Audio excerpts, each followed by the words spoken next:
I will not waste much of the time. Would like to call Dr. Jimit. I am Dr. Chandni and this is Dr. Kinjal. Dr. Jimit is from Surat. He's a consultant endocrine from diabetes metabolic physician at Surat.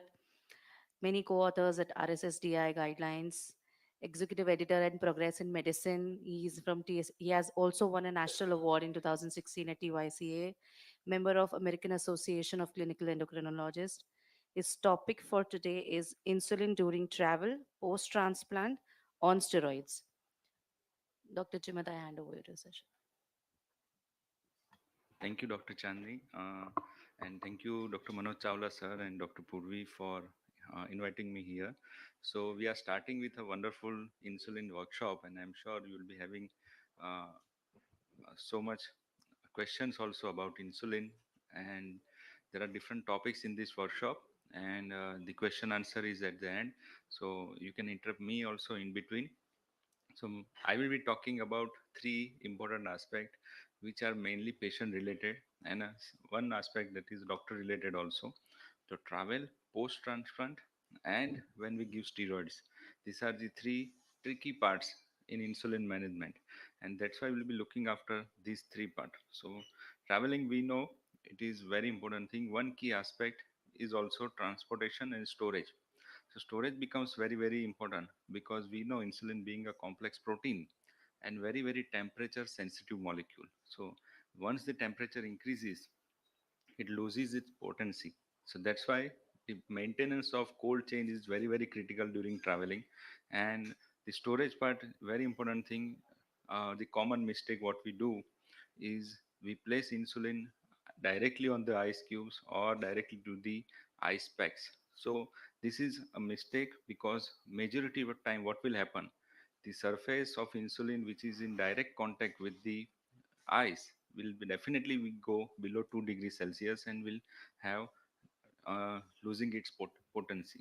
So never put directly insulin vials and cartridge to the ICs or ice pack. Similarly, when we are transporting it immersed in water also, or once the ice becomes melted, it destroys the label on insulin vial. So this is again a second mistake. So always we have to have an insulated bag or cooling pouch which is ideal for transportation for insulin, and we should avoid sudden temperature variations. There are many commercial available pouches are also available. Similarly,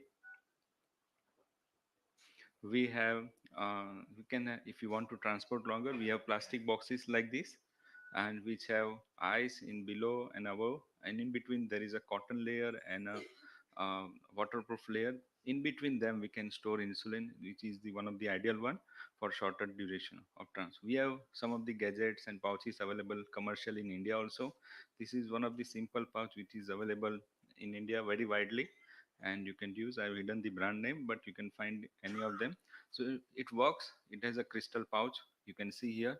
It works by mechanism of evaporating cooling. Once you dip it inside water and you let it activate for 10 to 15 minutes, it becomes activated and its temperature goes down, and it maintains its temperature between 18 to 26 degrees for up to 45 hours. So at least minimum one day your patient is free of any tension of losing the cold chain. So this is very practical and simple solution when we are traveling with insulin, and we should strictly monitor the immersion time. We should always avoid over soaking, otherwise it will become unusable, and it is reusable also.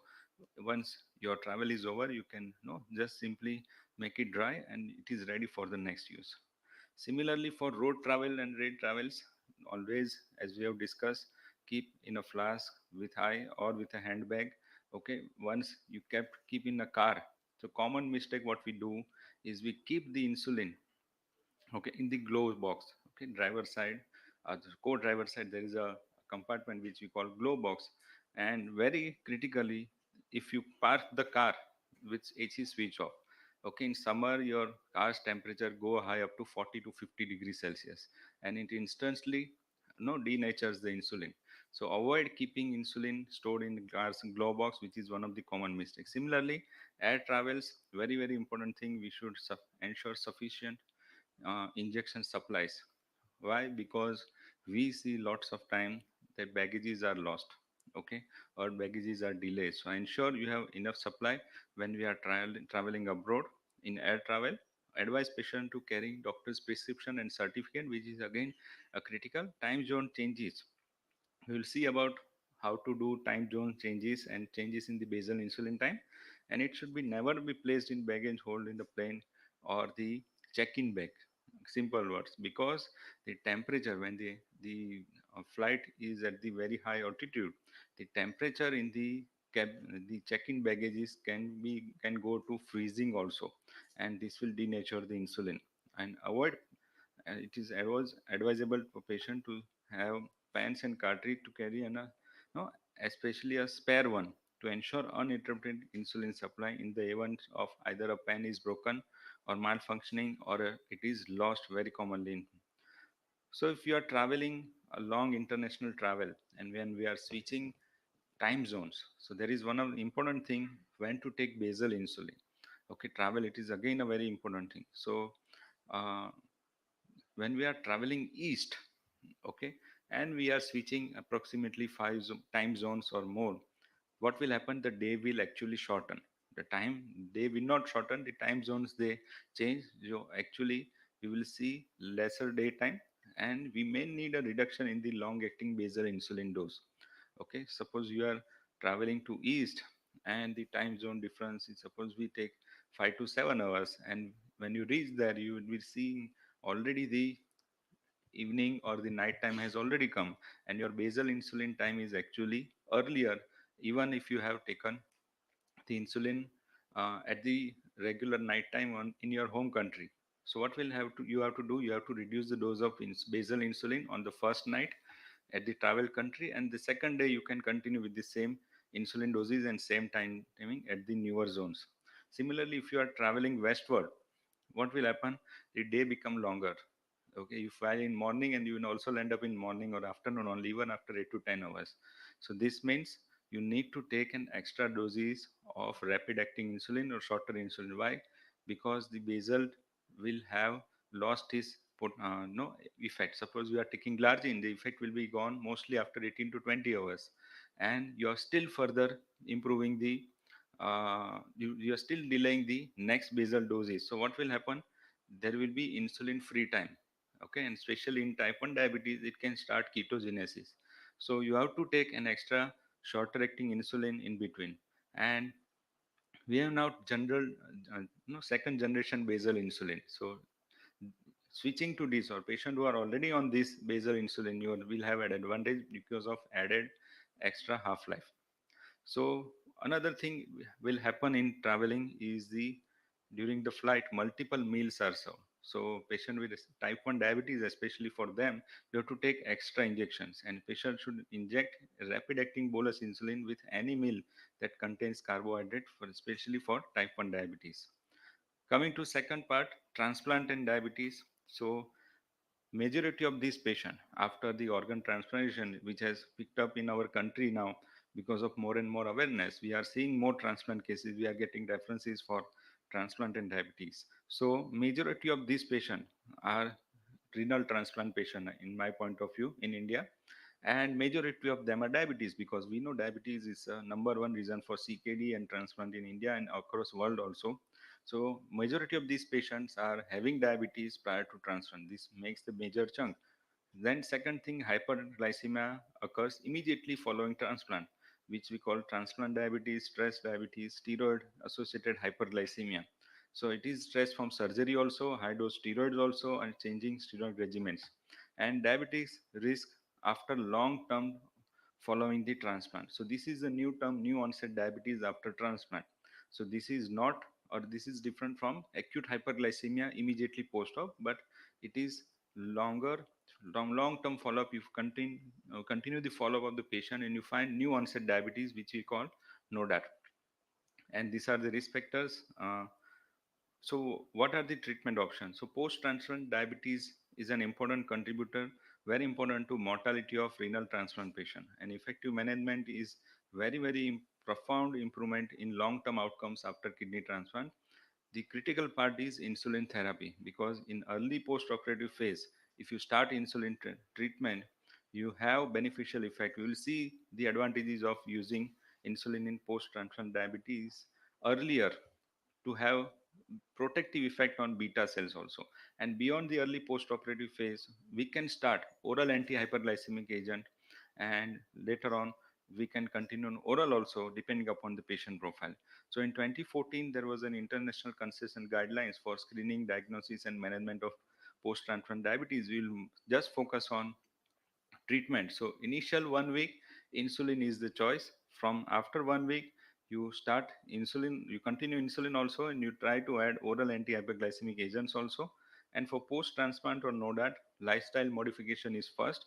Later on, we can start with oral anti-hyperglycemic agents and insulin as we go for type 2 diabetes. ADA also recommends that after insulin therapy is the agent of choice for management of hyperglycemia and pre-existing diabetes and diabetes in hospital setting, and it can be continued post discharge also. So insulin is must.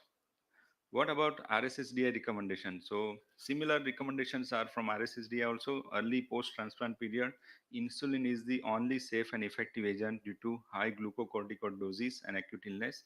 Immediate post-transplant hyperglycemia, okay, reverse the sequence of management. You have started with insulin, we can switch on to by adding oral anti-diabetic agents and along with lifestyle modification as and when the fitness of the patients permits. And for late post transplant diabetes or NODAT, lifestyle modification is first, followed by oral treatment, and then insulin and appropriate option like we treat our type 2 diabetes patients. So RSSD has mentioned the evidence is also like Hacking et al. Has shown that early insulin reduced the post-transplant diabetes by 73% patient in renal transplant patients. Similarly, Harmeyer et al. Has shown intensive glucose control with IV insulin immediately post-transplant with uh, with as compared to subcutaneous insulin showed no difference in delay in graft function. And intensive control was associated with greater risk of rejection episode and hypoglycemic events. So this was the contrary, but majority of guidelines suggest you start with early intensive insulin treatment. Similarly, for heart transplant patients, this was a retrospective study where IV and subcutaneous insulin protocols with glucose target of very strict control were found to be safe for cardiac transplant patients, for both patient with and without pre-transplant diabetes. So insulin is the choice as we have discussed. This is again a similarly study from uh, American Journal of Nephrology, where it clearly says if you start early insulin, you have your lesser chances of post-transplant diabetes even after discharge in future. And early basal insulin treatment decreases the new onset diabetes after renal transplantation. So what to choose? Majority of the time, a basal bolus regimen is most effective management approach. But the nephrology guidelines says the standard regimens, basal, split mix, basal bolus, all are applicable. Okay, but the basal bolus regimen is favored and most effective management approach in inpatient hyperglycemia in renal transplant patient. Coming to the third part, steroid induced hyperglycemia. We know it is one of the most uh, commonly occurred drug induced diabetes and drug induced hyperglycemia in clinical practice. The reason that steroids, glucocorticoids directly affects the pancreas. It increases the glucagon, reduces the insulin secretion from beta cell. It impairs incretin effect, and later on in muscle also it reduces glucose uptake and increases proteolysis. Similarly, in uh, adipose tissue, it reduces insulin sensitivity, increases resistin and leptin also. This is why this hyperglycemia is there. So what to do? We want to prevent, we should educate and preempting the inevitable, and you should screen also letting teams know. Okay, you any treatment of glucocorticoids by no surgeons or rheumatologists or anyone doing the treatment, you have to inform your team that sugar is going to increase, and that's why you can screen when it happens, treat early. So it can be how sugars can increase with steroids. We know it, either chronic use of steroids leads to diabetes, common one. Second, use of steroid in patient with pre-existing diabetes which derange the glucose control. And sometimes there is increased endogenous secretion of glucocorticoids like Cushing's. So these are the commonly used steroids. due to lack of time, I'm skipping the details. But the treatment protocols, how to adjust the insulin when we are using different kind of steroids. So the commonest steroid is found in clinical practice is single morning dose of prednisone, usually by the rheumatologist or sometimes the transplant patient. They are taking single dose of prednisolone in the morning. This is the commonest prescription. So hence the what happens to blood sugar level when you give prednisolone? The blood sugar level increases in the morning, okay, and it reduces by late evening. So there is a peak around 11 to 2 p.m. and it gradually peaks is down, going down by evening. So we have to choose an agent which has similar anti-hyperglycemic effect. Hence, so what is the ideal insulin therapy? Sometimes we can use oral treatment also, like gliclazide. Immediate release gliclazide is also used. We have seen so many evidences. So insulin treatment, we can use intermediate acting insulin, NPH or datamine, and we should administer at the same time as dose of prednisolone, because the action profile of this NPH insulin and the single dose of prednisolone is similar. So if you are using prednisolone or methylprednisolone small doses in once daily doses, what should be the starting dose of NPH insulin is zero point 0.5 unit per milligram of prednisolone. It can range depending upon the patient's profile, and if the prednisolone is given 2 times a day, we can use twice daily. Similarly, if we use dexamethasone, which is much more potent and longer duration of action, we have to give NPH 3 unit per milligram of dexamethasone. Similarly, if you are using basal bolus treatment, we increase the dose of basal bolus therapy, total dose by 140 to 150. For hydrocortisone, which are given once daily only, or the state doses, or sometimes no, one doses of hydrocortisone, sometimes like extubation, sometimes for any breathing difficulties. So NPH we can give 0.125 unit per milligram of hydrocortisone. Similarly, if you are giving hydrocortisone twice daily, use it the same dose as twice daily administer. Patient taking multiple hydrocortisone doses, dexamethasone doses, or methylprednisolone pulse therapies. These are the higher potency doses, which definitely deranges glycemic control in your type 2 diabetes, and hyperglycemia is severe also, and hyperglycemia is prolonged also more than 24 hours. So best thing is the using a basal insulin or multiple daily injections. So simply you put them patients on basal bolus insulin treatment. Patient again, if basal insulin is already going on and you start this treatment, you increase the dose. Similarly, in acutely unwell patients, after intravenous insulin infusion is required for short duration. So suppose your patient is put on methylprednisolone 1 gram for 5 days, and patient is already uncontrolled, you'll find the blood sugars will go haywire, 300, 400, 500. So you should anticipate that. Okay, your treating primary consultant should inform you that it is going to start. You start checking, and your initial step in my all patients is IV insulin infusion, because it is safe also, it will be effective also, because majority of patient, if you put on subcutaneous insulin with this pulse therapy, sugars will not get controlled in the next 1 to 2 days. So ideal choice is start IV infusion in this patient. The second advantage would be you will get the total insulin requirement dose also. If you continue infusion for 24 hours, you get the dose this patient requires, total insulin these units during first 24 hours, and later on from the next day you can switch them to basal bolus insulin. Suppose patient required 60 unit, so 30 unit you can give as basal, and 30 units pre-meal you can divide into 3 injection.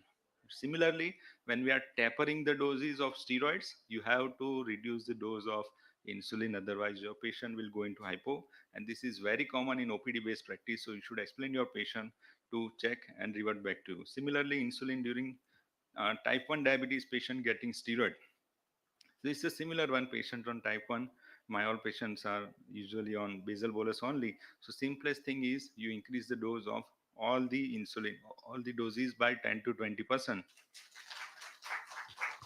Thank you, Dr. Jimit, for a lovely lecture. Moving on to moving on to the next topic, I'd like to call the next speaker Dr. Vipul Chauhan. Okay, he's a diabetologist in Ahmedabad. He's going to take a topic on cases of initiation of insulin in type 2 diabetes. Yeah, thank you so much for kind introduction. At the offset, I would like to thank Dr. Manoj Chawla sir and Purvi ma'am for amazing and wonderful meeting of WCPD and DRS. And I'm happy to be a part of insulin workshop always because it is something that is very much lagging in our country. I would say we are moving from glucocentric approach to glucovasculo adipocentric approach, but still sometime in a jest of preventing complication, we forget that glucose control is a primary and at most important thing. There are three kind of people or diabetic population in our country. One who are not diabetic or pre-diabetic yet to become in the pool of diabetic. Second, people living with diabetes. And third is who are on insulin. So we see them as a some separate species or separate entity. People are scared that once doctor will put them on insulin, their life will be different and they will be out of their independency. They will be dependent on many things.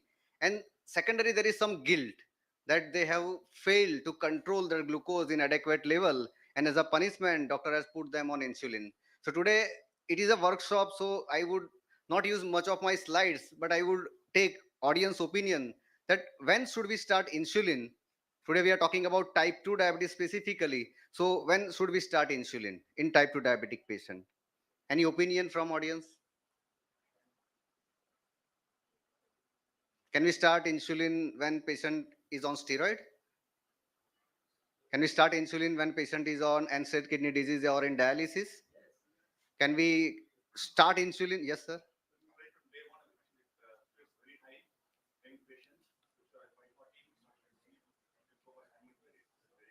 Exactly. So from very first day, there are some indication that we should start on insulin therapy. And we have to explain our patient when you see them for the first time in your OPD that insulin can be start at any point of time of your natural course of disease of type 2 diabetes and it can also be stopped. Many a time patients are scared like एक बार Ecosprin doctor ने start कर दी तो nobody dares to stop it. Someday somehow there is a episode of severe gastritis or pancreatitis or anything and that gives some T wave changes in the ECG and some over enthusiastic fellow start on ecosprin and then the patient has to take it for rest of the life. Likewise, the insulin therapy initiation is important, intensification is important, and also de-intensification is also important when we start in our insulin naive or even drug naive type 2 diabetic patient. So let's see today the timely initiation of basal insulin in type 2 diabetic patient with inadequately control on OAD. Now this is a very debatable area. How will you say that inadequately control on OAD? So how many OAD should be there? Yes. Again, this is a catch. It is absolute indication when there is three OADs are going on in full dose and there is a not good glycemic control, you should start insulin. But even at the with one OAD, even with two OAD, when there is severe degree of hyperglycemia, we have to start with insulin therapy. We are talking about time in range. We are talking about glycemic variability in a day that in 24 hours more than 17 hours should be in the time in range and there should not be too much glycemic variability. But when are we are talking about time in range in terms of weeks, days, months and years, and actually they are leading to many complications. So time in range should also be seen over weeks and months. One HbA1c is more than 9, you are up titrating OAD, you are waiting for 3 or 6 months, and that hyperglycemia will not harm patient, they will not cause macrovascular disease or microvascular disease. So irrespective of the OAD, irrespective of the time of duration of the diabetes, if there is a bad glycemia, we should start insulin therapy. Like we are seeing this garden variety of patient 63 male diabetes since long duration without any comorbidity, without any complication at present, just presented with severe degree of fatigue and he is not happy with his life, he is not able to carry out his daily activities. When we evaluate him, he was on metformin 500 twice daily, glimepiride 2 milligram once daily. There is no hypertension, no ASCVD. Patient did not do exercise regularly, living sedentary lifestyle. But I think 95% of the Indian populations are like that, who are in minority, who does regular exercise and follow doctors and dietitians advice. Patient was a smoker and type 2 diabetes, uh, taking uh, two tablets only, metformin as well as glimepiride. On examination, BMI was 25, not too high, not obese actually. BP was normal, pulse was normal, systemic examination was absolutely normal. There was a peripheral neuropathy in terms of bilateral sensory loss in lower extremities. Now let's see the parameters. The fasting sugar was 220, postprandial was 310, HbA1c was 9.4, blood urea nitrogen, serum creatinine, echo, urine microalbuminuria, fundus, everything was normal. So now what and how will you manage this patient? So we are scientists, we are clinician, we have to see the evidences. What are the guidelines suggesting? The guidelines saying the HbA1c of persons should be less than 7. Fasting capillary plasma sugar should be between 80 to 130, and peak postprandial capillary glucose. Mind you, it is not 2 hour glucose. It's peak postprandial capillary glucose. It should be less than 180. And this target has to be achieved in this patient. So what will you do? Again, it is an area of debate. Patient is on sulfonylurea, patient is on metformin. We can put him on GLP-1 RA, we can give him SGLT2 inhibitor, we can give DPP4, pioglitazone, acarbose, and whatnot. But again, the question is on how long duration you want to control that hyperglycemia. Yes, of course, there is a chance in his lifetime that you will add GLP, you will add SGLT2, you will add X number of medicines. You can also give hydrochloroquine. But to control this hyperglycemia, fasting more than 200, pp more than 300, A1c more than 9, you have to decide that it should be controlled within 10 days or 15 days. When we start basal insulin, we monitor fasting sugar every alternate day. Do we do with any other medicine? No, because we trust insulin. Once you start 10 unit or 12 unit or 20 unit, it will bring down fasting glucose very fast. And according to that fasting sugar, we have to up titrate or down titrate the scale.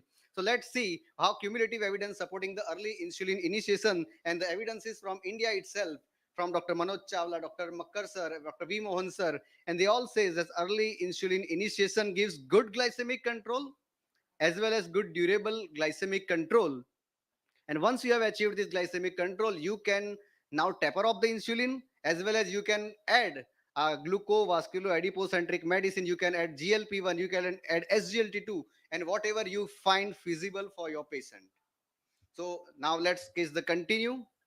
Now he is ready that clinician is convinced that patients should be put on basal insulin for shorter duration of time. But this is a half part of the story. The movie is in interval. Picture abhi baki hai mere dost. How to convince your patient to take insulin? There are many barriers to insulin therapy, and most important barrier is clinicians' inertia. And I guess I overcome with this discussion that now we are convinced that any point of time in type 2 diabetics, when there is severe degree of hyperglycemia, we should start insulin. But let's see the patient oriented barriers. Fear of lifetime commitment to painful injection. Again, I already said that once you put in patient on insulin, explain that it is a shorter duration of time. Once your glucose are under well control, we will take off this insulin, and then patient will be relaxed that they don't have to take insulin for lifelong. The complexity of treatment regimen, explain them. It is a basal insulin. It will not cause hypoglycemia. It is to be taken irrespective of meal time and single shot of your convenient time. Then the complexity is out of question. That is misperception, like linking insulin with poor prognosis. We use insulin as a gun. We put on patient's head and say कि अगर अच्छा control नहीं आया, next time अगर ये नहीं किया, मैं तुझे इंसुलिन पे रख दूंगा. And then patient subconsciously develop fear for insulin, that when you actually start insulin, it is a punishment for them. They have failed to control their glucose in a proper way. So we have to educate them. Insulin is very, very important, and it should be used whenever it is required. High cost of treatment. Actually, in this era, it is not a question that if you are giving insulin for a 1 or 2 months, it will not cost more than 2-3 thousand to the patient. So how to overcome barrier to the insulin initiation? We have to explain that the damage done by hyperglycemia will be lesser, or the pain with insulin is lesser than the having CKD or ASCVD or some peripheral neuropathy or amputation or retinopathy. We have to overcome with a positive solution that insulin should be given with 31, 32 gauge needle, and it is extremely painless.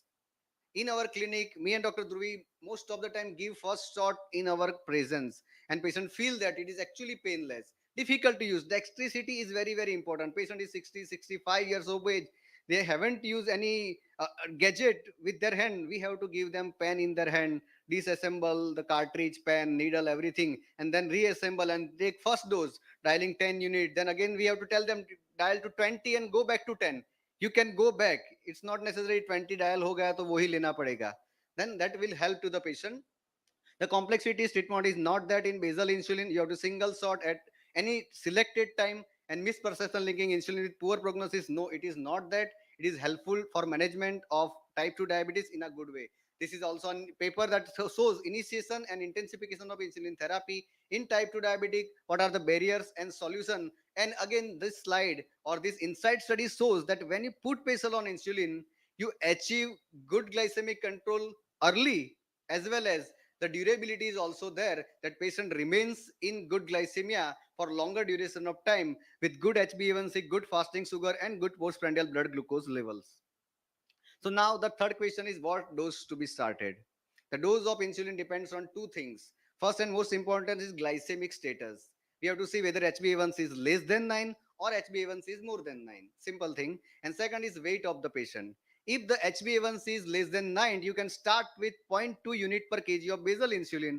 And if HbA1c is more than 9, you can start with zero point 0.3 unit per kg of basal insulin multiply by the weight of the patient. Like in this patient, we consider the weight as a 60 and A1C more than 9, this patient should be started with 18 unit of basal insulin. So again, let's continue this case. The initial dose was decided as a 18 unit glargine at the predefined time. Metformin was continue. Glimepiride can be continue. It is also debatable, but not at this time because we are lacking the time. And mainly self-monitoring of blood glucose is explained. Here most of the time we fail. We start insulin but we do not educate, do not empower our patient, we do not give power to change the dose to the patient. In what fear I don't know, but we have to educate them. Okay, see the fasting sugar, up titrate or down titrate your insulin dosage. So this is the patient's parameter after 3 months, the fasting from 220 to 110, ppg 310 to 140, HbA1c 9.4 to 8.3, and serum creatine and BUN are normal. So I think almost we achieved what we want. And in gradual time, the HbA1c will also be less than 7. So this is a success story of this patient, that early initiation of glargine effectively controls patient fasting as well as postprandial glucose. Now again, there will be debate whether we should start with a basal insulin or we should start with the premix insulin. Here I have some personal opinion that we tag many things very fast. We are country, we are Indian, we have a history of 10,000 years. We were under Britishers' rule for less than 190 years. I think it was only 100 years we were under their rule, but still we celebrate Independence Day since 80 years. We were our own country. 100 साल का गुलामी वो गुलामी नहीं है. We have not tagged that we were getting independence from Britishers. We should not celebrate for more than 100 years. Likewise, we stand that our country is a premix country. We are using insulin since 50, 60 years. Yes, we were using premix insulin, but now we are changing. We are changing to the newer molecule. We are changing to GLP. We are using GLP insulin combination as well. And very soon we will have the costliest molecule for the management of diabetes in our country. So we should not stand that we are a premix country, and we should be feel free to use basal insulin or even co-formulation or even rapid acting insulin at initiation whenever it is required. And what are the taboos that we know, that when we start insulin there will be hypoglycemia, there will be weight gain, there will be hypoglycemia, there will be weight gain. It is because of premix insulin. There are so many data from glargine, from degludec, from glargine U300 that they do not cause weight gain and significant degree of hypoglycemia. So I think basal insulin is the only choice and we should use for our patient. I would not say you the drawbacks of premix insulin, but I would say that when you use basal insulin, the fasting element will be out of the question and it will reduce the fast basal or fasting as well as postprandial insulin level. Now I have only 1 minute, so I will very rapidly say that there are 7 vital T's for basal insulin in type 2 diabetic. First and most important, treatment initiation. You have to start somewhere, not waiting for 3 OD to fail, not letting any complication to happen. Whenever you see there is severe degree of hyperglycemia, put insulin for a shorter duration of time, and whenever there is good glycemic control, you can withdraw it. Timing of administration, basal insulin can be administered at any convenient time of the patient and irrespective of the meal timing. Technique of administration is very, very important. We have 32 gauge needle. We have to inject at 90 degree. We did not have to pinch the skin. We have to educate the patient, because for you, you will start insulin 10 patients a day, 100 patients a month. But for them, it is a lifetime first thing that you have to explain and educate. Transportation and storage, Dr. Jimit has wonderfully explained us. Tablets, yes, we have to up titrate and down titrate the oral therapy according to the patient's age, patient's duration of diabetes, according to patient's comorbidity, and any complication if there at that time. And target for titration. Whenever there is a fire, you cannot only throw one bucket of water and wait fire to end.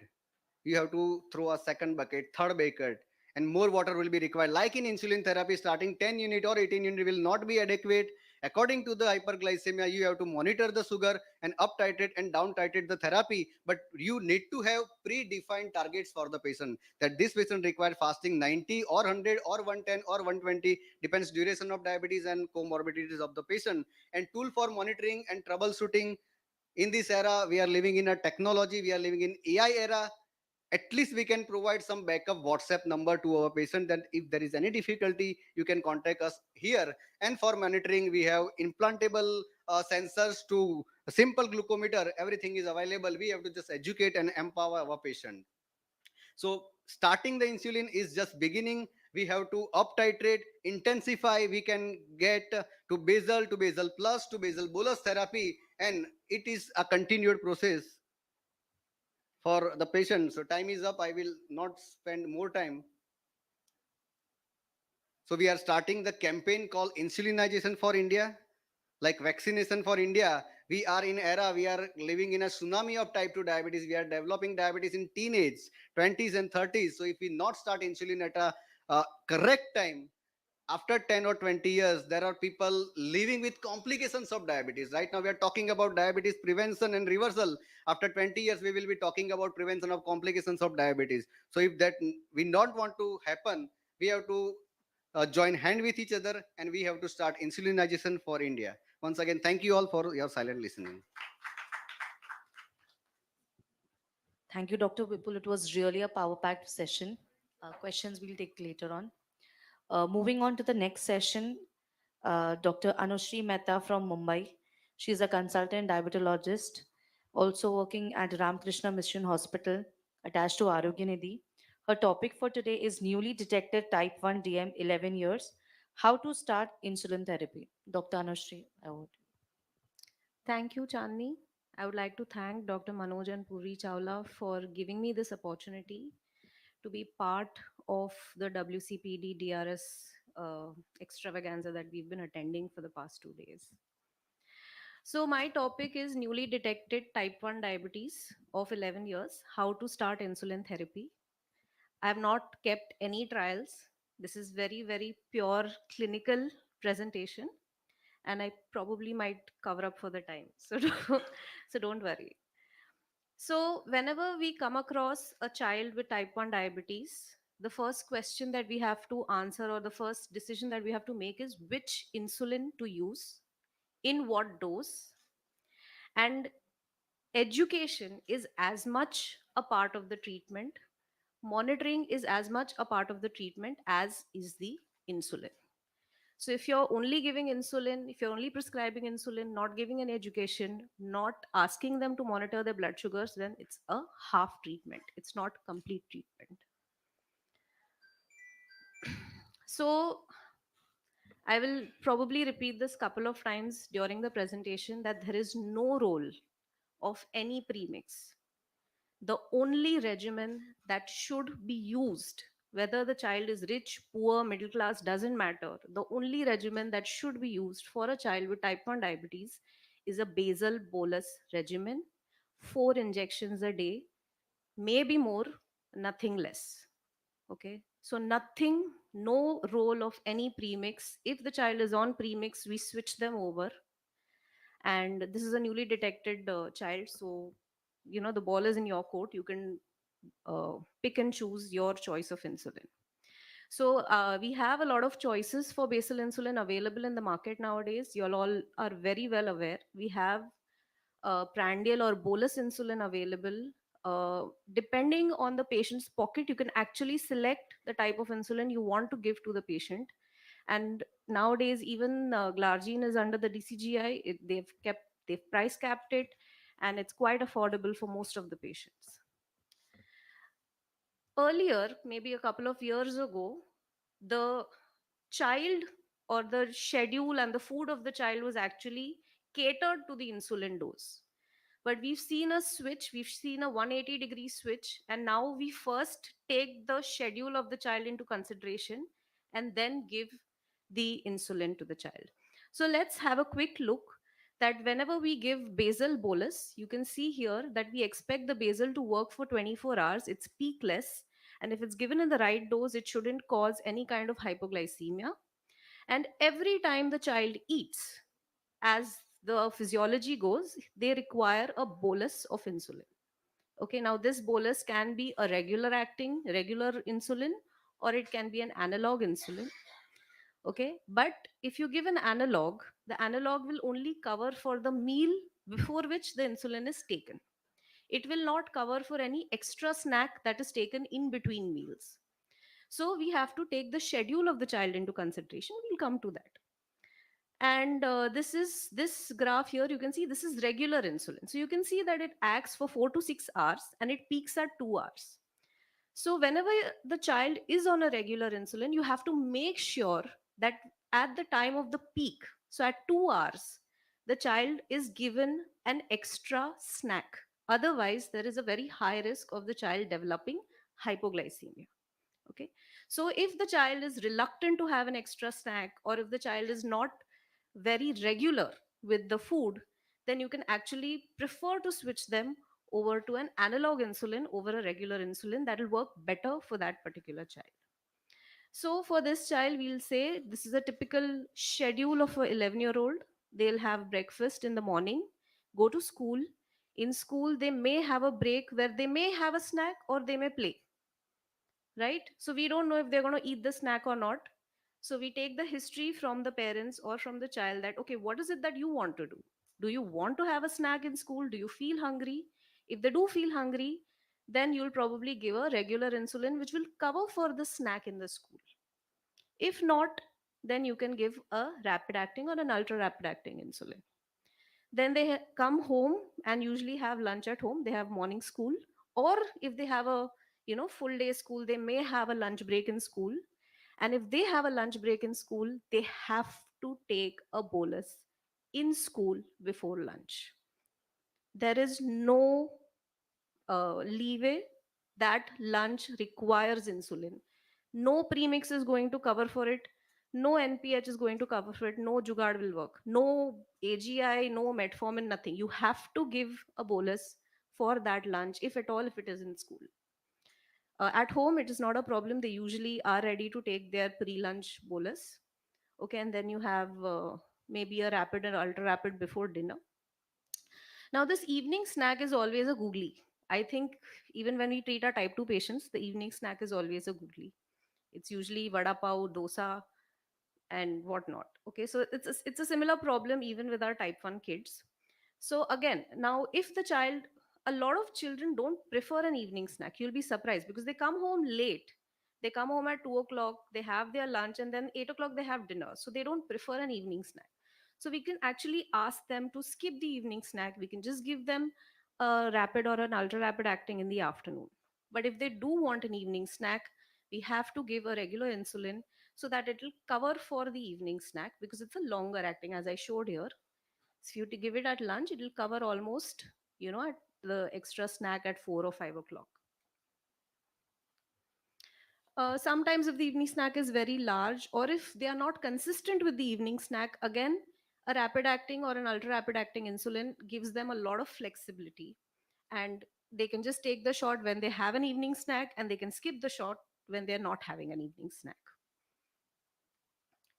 So cost is always an issue in our country, and we often come across patients who cannot afford even the currently low priced basal bolus regimens.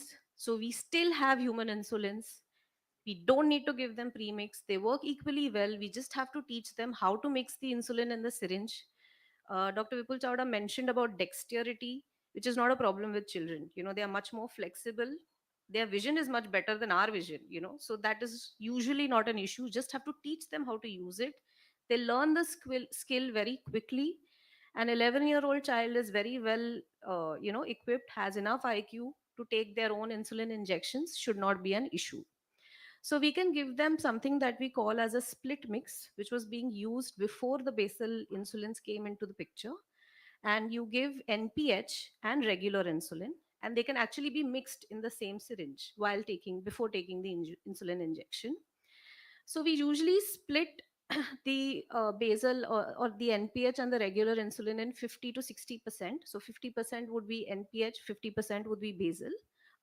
Sorry, 50% would be regular, and we try to give 70% of the NPH at bedtime, and the remaining 30% you can give in the breakfast, because the daytime you're taking regular insulin, so it can actually cover up for the NPH whenever you have gaps. So the regular insulin covers up for those insulin free periods, and that's why you give lesser dose in the morning to begin with.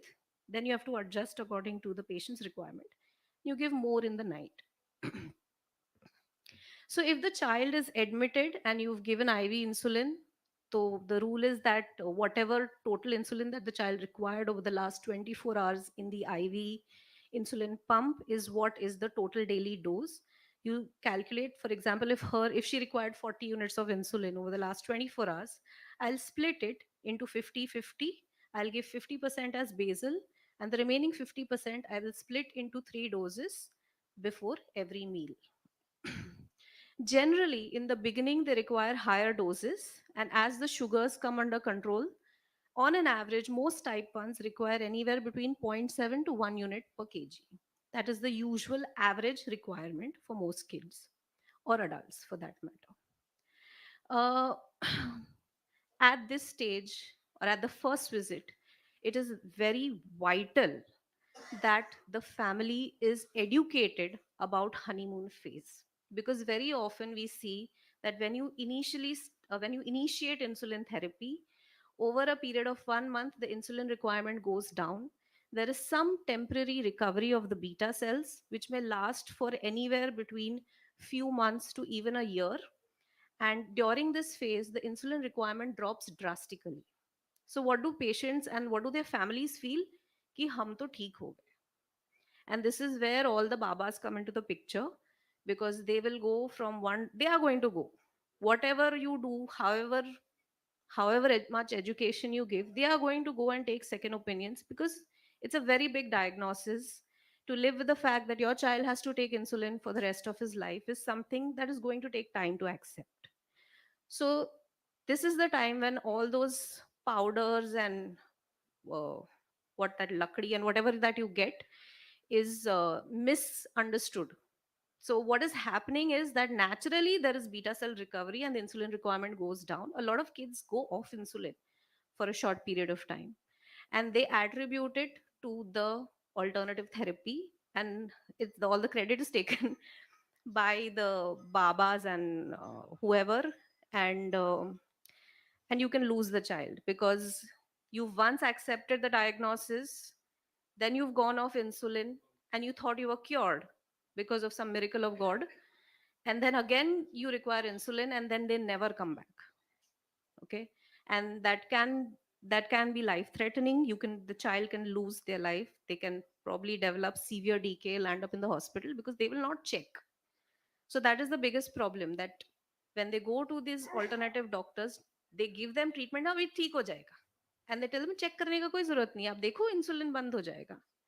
And that's what happens. So this is very very important, that at this first step, at this first consultation, you explain and educate them about honeymoon phase, that look, this is going to happen, this is expected, but you have to continue monitoring. A lot of times we continue a very small dose of basal insulin even if the child doesn't require it, just so that they continue taking the injection. You have to explain to them about insulin injection technique. We have to tell all the sites, because They'll go take opinions, and the site suddenly they start taking it on the calf. I've seen people take it on the forearm. So we have to tell what all sites. Nowadays there's a lot of awareness, but some people might just skip and uh, change the site to some odd places. And what is very important is they have to learn how to maintain the health of their insulin injection site. They have to take 4 injections for life, so they have to rotate their sites well. They don't have to take injection at the same place continuously, and they have to change their needles regularly so as to prevent something called as lipohypertrophy, which is accumulation of lipids at the site of insulin injection, which prevents absorption of insulin. So if the child develops lipohypertrophy, the insulin dose will go on increasing. There'll be a lot of fluctuations of blood sugar. So site rotation and teaching good site rotation from day one is very important. Monitoring.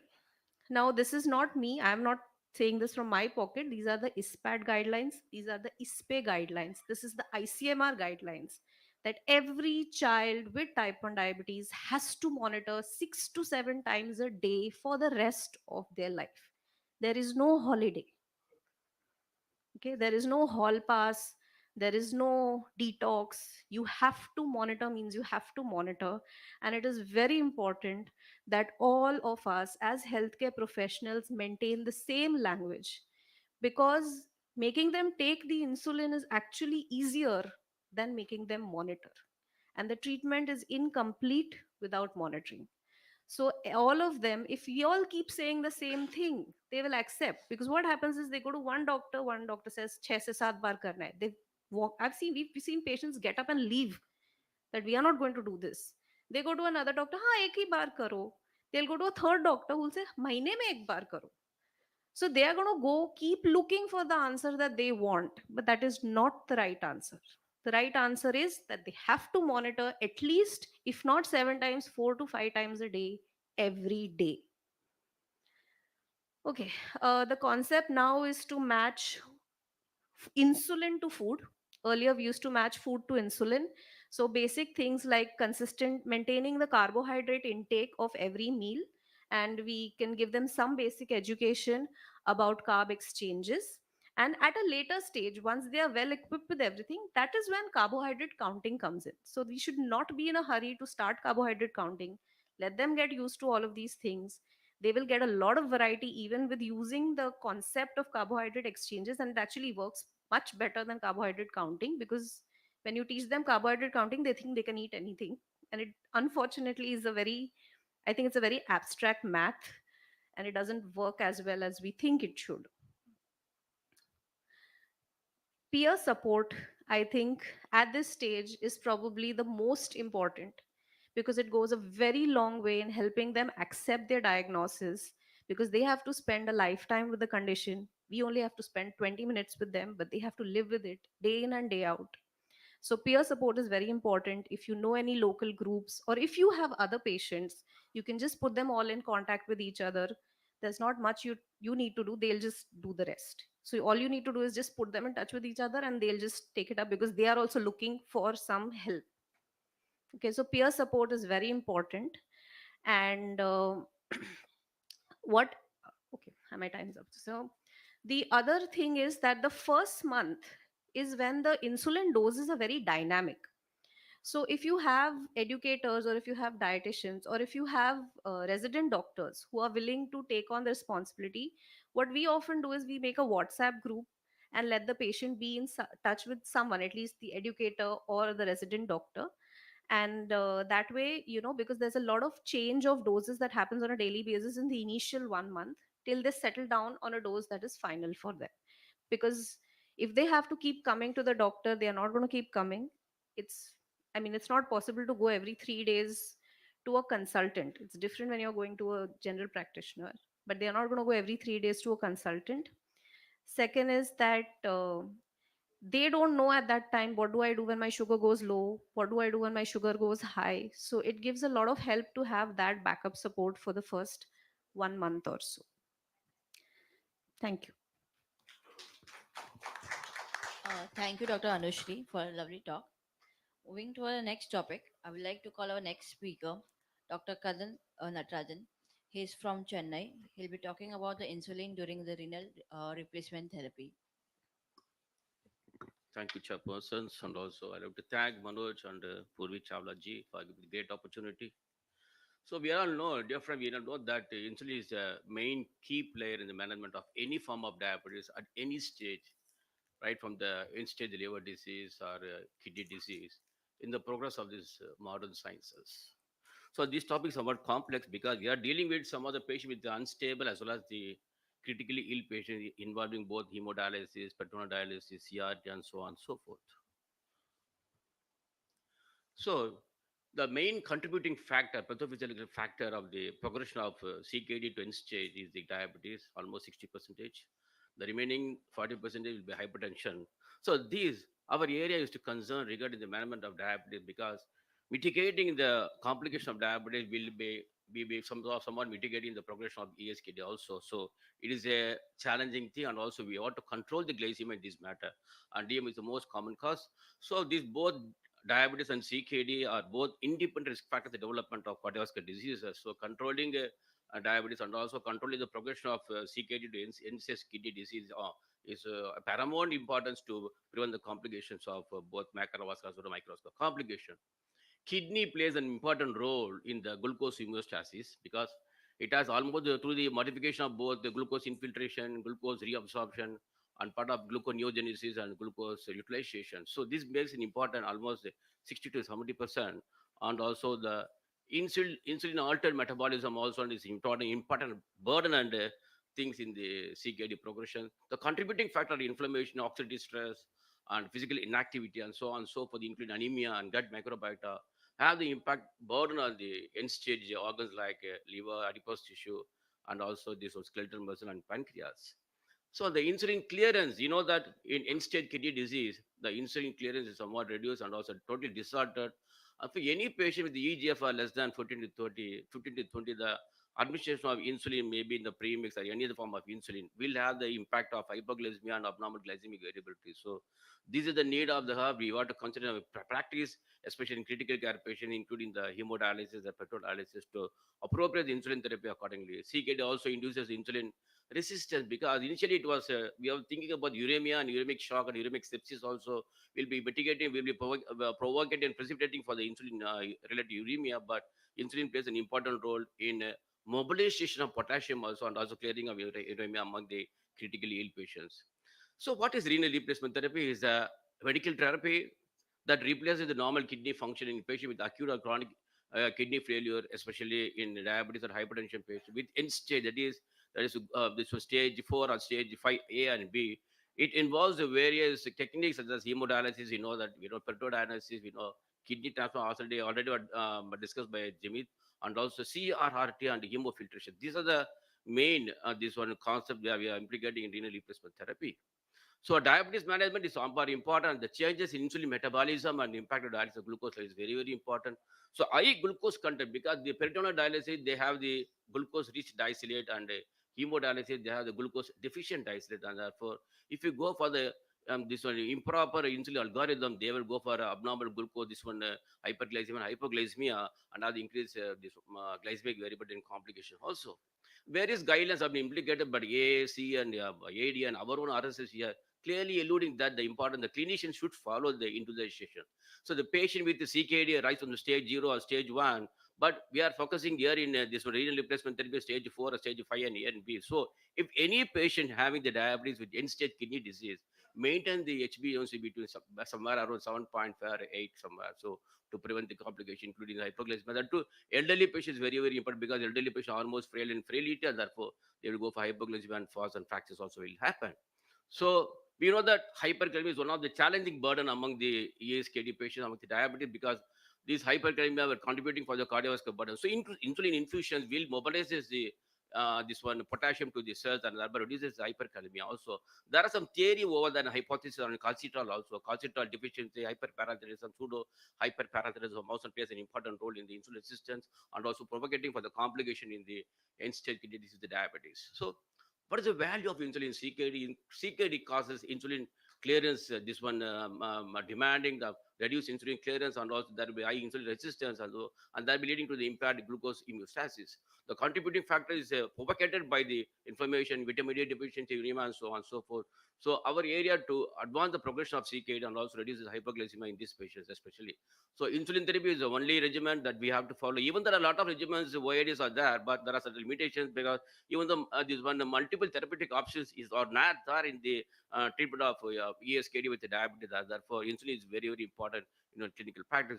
Once the EGFR is follower falls less than 10 millimeter, 10 ml, insulin recommends also falls by 50%. So before the dialysis, on dialysis, and post dialysis, we want to configure the patient, and also we want to initiate the insulin regimen accordingly. Especially the basal bolus regimen is very, very important regimen that we have to follow in all the periods. So very fascinating slide, the insulin pharmacokinetics in CKD. We have multiple regimens. We have basal regimen, we have bolus regimen, we have basal bolus regimen, and some patients may use this one premix also. But the important regimen we have to follow is basal and bolus. Even we can use a NPH, but NPH which has spikes, and therefore it is used precaution, and we want to prevent the hypoglycemia. There are evidences with the glycine 100 also, and also evidences with the glycine 300 that is really European. They compare the head-to-head comparison with the Degludec as well as the glycine 300. They found that there was good glycemic control, but regarding with the hypoglycemia challenge, there is challenge with the glycine 300. For the insulin Degludec, there are no any dose alteration because it has a unique insulin protection that we already know about the soluble depot from the subcutaneous tissue with slow release, and thereby there are no any impact on the renal metabolism. Therefore, we can use safely with the Degludec, and also there are n number of studies with this Degludec injection, and this one renal impairment, including the ESRD. And also there are real world studies with the Degludec in the comparing with the glycine 300 both in type 1 and type 2 diabetic patients also. So bolus regimen, very good regimen, but regarding with the regular insulin, there are this one prolonged half-life in patients with reduced glomerular filtration rate, and therefore the risk of hypoglycemia is one of the concern. We can use boldly this one lispro, aspartaglucin. It is unaffected by the EGFR, even in stage of 4 and 5 of CKD, providing a this one specific predictably safety profile that we can use in a clinical practice. Insulin pump, you know that CS2 insulin pump is very, very useful, and also we have automated insulin delivery by means of closed loop. This can be applied in peritoneal dialysis, because peritoneal dialysis we have two types. We have this one the continuous automated peritoneal dialysis and also automatic peritoneal dialysis. They can be fixed at the home itself, and they can either monitor by means of CGM, and it's very easy for them to follow the peritoneal dialysis rather than the hemodialysis. This is a basic algorithm we want to follow. That any diabetic patient on dialysis, that's before the dialysis, already under on OHA, we can continue if there any hypoglycemia. But if there are any hypoglycemia means, please stop the OHA and go for the basal insulin accordingly, maybe Degludec or Detimel, Levimel like that, or any glycine 100 also. So we want to categorize that the HbA1c we have to follow between 7 to 7.5 or 7.5 to 8 or less than 8 like that. Insulin on before the dialysis, because any patient posting for hemodialysis or peritoneal dialysis before the dialysis, that is premix insulin, they are already under arm, reduce the morning dose by 50%, because most of the hemodialysis they will be performing the unit by only the morning. And the basal insulin means we go for the reduction of doses by 40 to 50% in the morning, and the night means you can reduce the doses by 30 to 40%. So the patient already under an MDI, that is a multiple delivery dosage, means you can go for basal one side and also bolus one side. On bolus we want to reduce by 50% both in the morning as well as in the evening. This is very important slide, my dear friend. This is the insulin regimen on the dialysis days, because the insulin clearance have been enhanced, and therefore the glucose clearance also have been enhanced. And therefore, if the patient already on rapid acting insulin, we want to reduce the insulin dosage by 10 to 15%. So any premix or a biphasic insulin, once again, they want to reduce the insulin by 10 to 15% accordingly in the morning or in the afternoon or in the evening. But in long-acting insulin, that's reduce the dosage by 25%. So before the dialysis, 50%, and during the dialysis, maybe around 20 to 20% will be applicable. This is very important data regarding the dosage adjustment of insulin. On comparing with this the placebo, they found out dosage adjustment is very, very important in clinical practice, especially in going for hemodialysis. And this data show there is if there is adjusted and non-adjusted dosage. In non-adjusted dosage patient, that is on the dialysis time, by 25%, there is increase in hypoglycemia has occurred, and comparing with this placebo, and therefore there is non-adjusted insulin group produce a significant increase in heart rate also, because most of the CKD patients, that the end-stage CKD patient, will have this autonomic neuropathy. They have the burden of cardiac autonomic neuropathy also, and this will inculcate for the any cardiovascular diseases burden. This will dead bed syndrome or any atrial fibrillation like that. So therefore, we want to propagate, mitigate the heart rate among the ESKD patients. Once again, in peritoneal dialysis, there are multiple regimens, but we have to individualize patient, which patient need which type of therapy, time and doses that we want to regularize. Once daily insulin, we have basal insulin, glargine, we have detimer, we have declotec, we have pre-meal short acting. Also, we can use like aspart and lispro, glulisine in peritoneal dialysis is very important. A message we want to write, because Bosal and Bolus and Basal and Bolus only plays an important role. Consider zero point 0.5 units per kilogram as starting dose, with the 50% of the dosage on basal insulin and 50% of dose as the prandial insulin. For those who couldn't able to use the multiple daily injection, means consider the premix, low premix, or high premix accordingly, especially for the PD patients, that is peritoneal dialysis, special exchange with the continuous peritoneal dialysis or intermittently peritoneal dialysis also. Once again, CRR, that is nothing but the continuous replacement of renal therapy before blood glucose. If you see the blood glucose is before the CRT will be high, and during the CRT once again will be less, and hypoglycemia progression also will be more, and therefore we have to maintain the insulin dosage, regular insulin dosage, adjust the insulin dosage, and after the CRT once again the blood glucose will rise. Blood insulin need, the insulin clearance will be high, will be reduced before the CRT, and while during that CRT will be enhanced, and therefore the hypoglycemia risk, and we have to adjust the dosage. We want to monitor it properly. And the insulin dosage recommended also will be less before during the CRT regimen, the dialysis therapy, and therefore we have to monitor them carefully. We want to this one prevent the hypoglycemia in these patients. So, my definition in summary, RR, that is renal replacement therapy, is primarily indicated for ARF, CRF, and that is in ESKD patient, and is also used to address the electrolyte imbalances, acid-base abnormalities, toxin removal, and fluid overload, especially with by doing with the hemodialysis, peritoneal dialysis, as well as the hemofiltration by means of CRRT. Chronic kidney disease require low insulin doses due to decreased clearance. Reduce the insulin administration by 20% for type 2 diabetic patients undergoing hemodialysis or dialysis days. Maintain the glycemic control and result in fewer hypoglycemic agents, and also regularize in potassium, because hyperkalemia is one of the important challenge among the this one of CKD patient with end stage, and also insulin infusions will be very very helpful to mobilize the potassium to the this one peripheral tissues. That will be helpful to prevent the hyperkalemia. We can maintain that one. Calcium also plays an important role in preventing this abnormal glucose regulations, and also glucose and enhance the insulin metabolism also. So insulin levels were high before the CRT, and also decreased progressively during the treatment. The important key message that we want to learn from this topic is the management of diabetic patients or maintenance dialysis is a real challenge and require a multidisciplinary approach, especially by diabetology, renal, and endocrinology. Ideally, therapy should be individualized for each dialysis patient to reduce the diabetic related complex, especially hypoglycemia or hyperglycemia, to prevent the abnormal glycemic variability. Recently, we know that kidney transplantation along with the pancreatic transplant also may be helpful in the premier replacement therapies. The diabetic patient, with especially with the end-stage kidney disease, with the EGF are less than 15 or less than 10, because it enhances the patient quality of life, as well as the prevent the complication also. Thank you very much. Thank you, Dr. Kannan. For the question answers, we'll take it later on. I'd like to call us our next speaker, Dr. Mayuri Kale. She's a consultant from Aurangabad. She's going to talk on insulin during pregnancy. So good morning. Thank you, Dr. Manoj and Purvi, for the invitation. Thank you, Chandani and Chairperson. Sorry. So my talk is insulin in pregnancy. So if you say about pregnancy, what should be the treatment? Since we know that most of the diabetes in pregnancy will be gestational diabetes. Almost 90% diabetes is gestational diabetes when you talk about pure pregnancy. There is diabetes which is previous to pregnancy, that is pre-gestational type 1 diabetes, pre-gestational type 2 diabetes, or any other type of diabetes having before pregnancy. There is one entity called as early gestational diabetes. What was seen previously as 24 to 20 weeks when there is a pregnant diabetes, it's called as diabetes in pregnancy, or GDM it is called as. And prior to that, now 8 to 10 weeks, 12 weeks, we are getting patients with diabetes. So whenever the placenta starts working, that time only we are getting diabetes in these patients, and this is called as early GDM. So there are distinct entities where we will need insulin. Pre-gestational, any diabetes patient should be on insulin.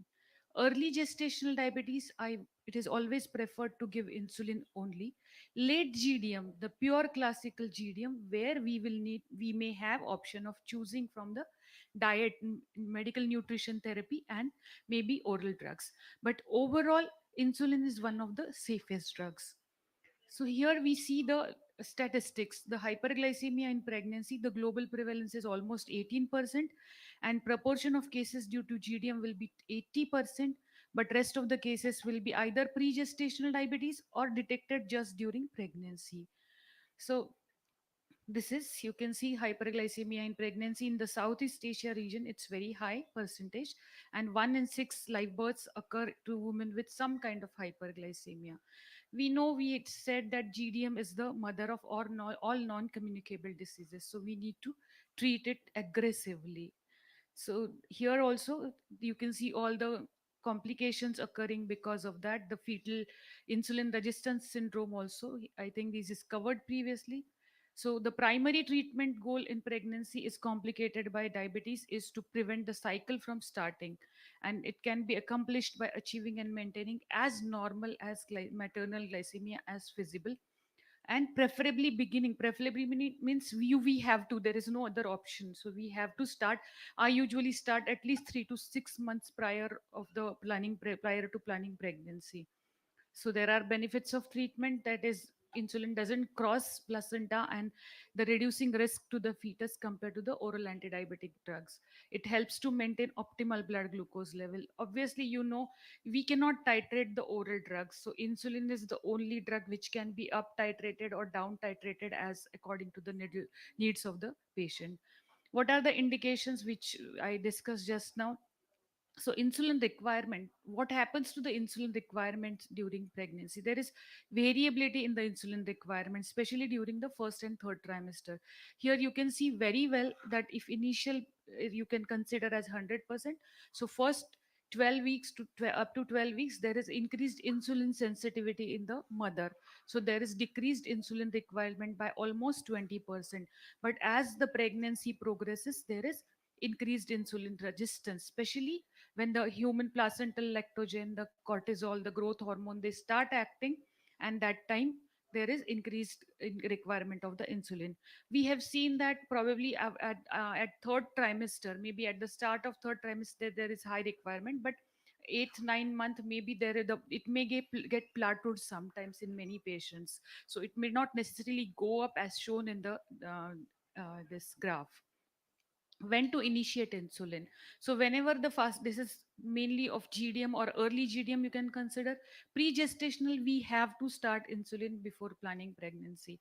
So here you can see on an average, whenever the fasting blood glucose or pre-meal, any pre-meal also, more than 90 to 95, 1 hour more than 140, and 2 hours more than 120. So this I think we need to fix it in our mind, and whenever it is going up, we have to start insulin. Because I see a lot of resistance from the patients as well as sometimes from the gynecologist also. Why do you want to treat with insulin? But we have to be very clear, and we have to tell them very clearly that the treatment is not for the mother, but it's for the baby, so that the baby is healthy. And I'm getting all kind of resistance from everyone, but still I'm steadfastly telling them that we have to, we lose patience also many a times. They do not come back to me many a time, but still I think we should never leave what is really, as Anushri said in her previous talk, that we have to be like that only, and we have to be maybe consistent in telling to the patients. So, fasting and postprandial hyperglycemia, we will use basal bolus, and only prandial hyperglycemia, we will bolus insulin. So but still, this is the, like, I would say this is a scientific sentence, that no conclusive evidence for the threshold value at which clinicians should start medical therapy, because many a times, even if the blood glucose levels are controlled, we see macrosomia in many patients, in the baby. So there we may target little lower, so we may target the postprandial as 110 milligram, and the fasting between absolutely between 80 to 90. Here, even if the patient is having 120 or 130 post meal and fasting of 95 to 100, I may start insulin. So lower threshold might be there, but it is still the clinician will decide about it. These are the glycemic targets. You can use CGM in pregnancy, but my personal experience has been not really very good with CGM, because what happens, the pregnant women are so conscious, they don't eat. They keep on scanning, and if whatever is going to increase the blood sugar, they don't eat. They may not eat anything, and I have seen many a times, in a couple of cases I have seen that the baby weight is not increasing because of that. So I am not really using lot of CGM in pregnancy, but yes, in type 1, it is very useful. Obviously, we don't have a lot of type 1 with pregnancy. So these are the target blood glucose levels. During night, it is very important to prevent hypoglycemia. The blood glucose should be more than 60. These are the few insulin like basal, premix, prandial, basal bolus. Only co-formulations are not approved in the pregnancy. We are using regularly glargine, NPH. NPH is safe and Retimer is safe, categorized as. Glargine and degludec is to weigh the risk benefit ratio, but I think most of us are using glargine U100 as well as glargine U300 in pregnancy. And recently we have started degludec also, because we have a trial in type 1 diabetes where it was started pre-pregnancy and it was continued throughout the pregnancy, but and it showed almost similar outcomes. Obviously we'll need more data, but it seems to be safer, so we can use it. Premixed also we can use it, but I am not using it very regularly. I feel basal bolus is the only standard therapy in these patients, because the titration which is required in this group is very different. We will come to the titration again. And yeah, so which basal, whenever the fasting blood glucose is has, I said detimir, you glargine 300, you degludec glargine 100, any can be used. So I think I've covered this. Coming to the prandial insulin, which one would you use? We are using regularly actrapid, that is the human regular insulin. We are using aspart also, sometimes lispro. Glulicin, we do not have any data, but the fast acting aspart is my favorite, so that is why I've highlighted that. And I'm using it very frequently with very good results. The action begins faster, peak is higher, and it disappears faster also. It reduces basically nocturnal hypo, because when we are, what we are seeing very commonly, I think all of you must have noted that the post dinner blood glucose in this group is very high usually. And whenever we are giving high dose of the bolus at that time, the patient lands up in hypo late night. So here I found the faster acting aspart is doing very well. And we are giving basal insulin also at that time, so the action, both the action may come together, and there may be hypo. In this situation, I find the faster acting aspart is faring better. So this is the categories of FDA categories of these insulins. There is the recent systematic Cochrane review has was not able to recommend any specific insulin regimen over the another, but as we said, basal bolus is the gold standard and we should use. And in pure GDM, maybe only bolus insulin can be used. Insulin pumps, yes, can be used in pregnancy. What are the recommendations for pre-existing type 1, type 2? As I said, we have to continue with basal bolus, and we have to give extra insulin maybe whenever corticosteroid is being given to the patient. We see very commonly 1 or 2 weeks prior the steroids are given, and we have to titrate insulin according at that time. What is the dose usually pre-gestational? This is approximate dose. So zero point 0.7 per kg per unit, zero point 0.7 units per kg per day for first 12 weeks, then later on point 0.8, point 0.9, and during delivery, just prior to delivery, maybe 1 units per kg per day is required. Initially, there is less insulin required in the first trimester, and it goes on increasing. So how would you divide it? So we the common thing what we do is 50% as basal at bedtime, and 50% divided into 3 doses or two doses depending upon the number of meals patient is taking. But still I feel we need to monitor every 3 to 4 days.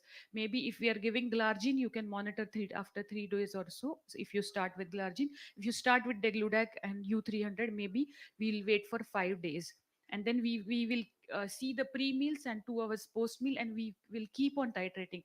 As Anushri said, in type 1, almost in the similar way, I would advise to monitor in patients with in hyperglycemia and pregnancy. Maybe every 2 or 3 days we should monitor at least.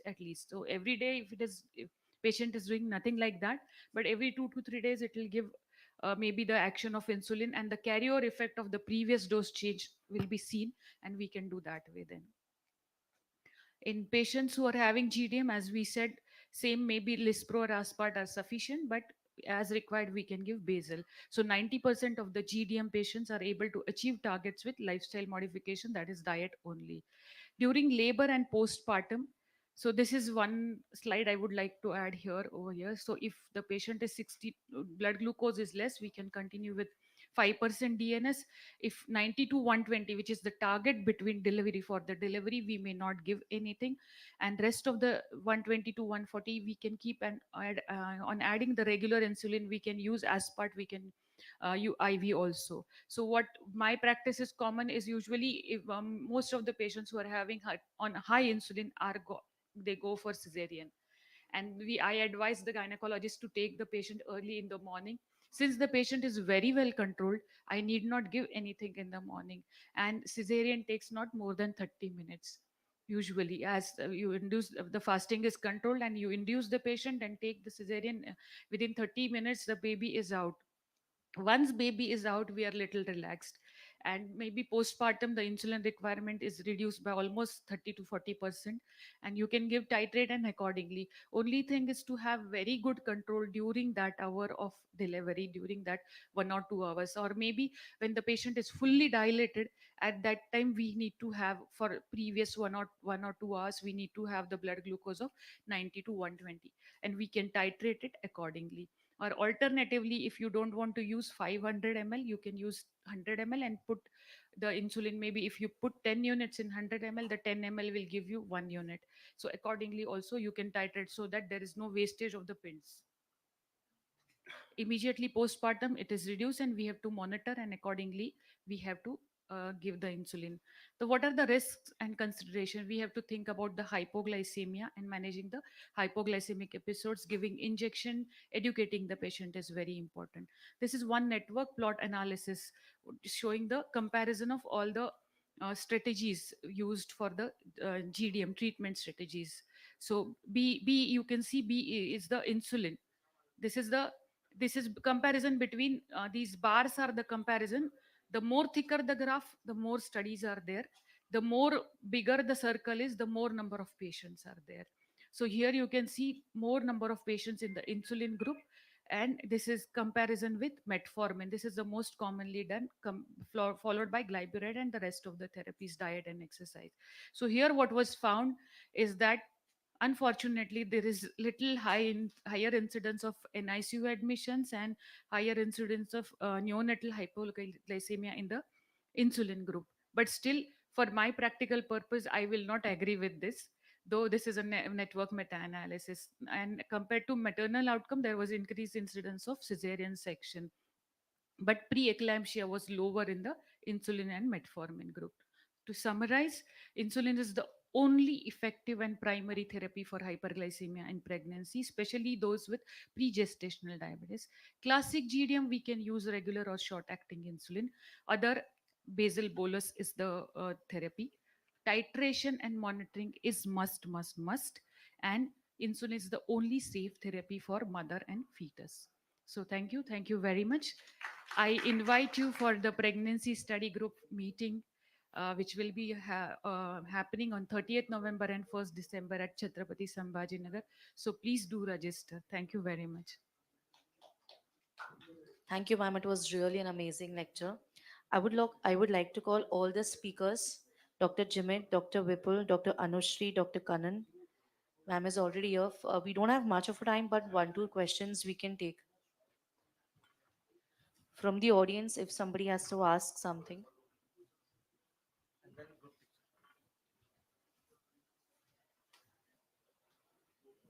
Any questions?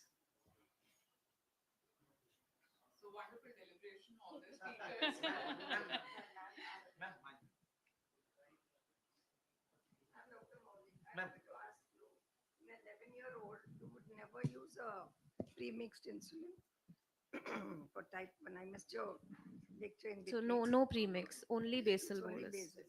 But once Only they are basal. well controlled, No premix, never. what is the reason?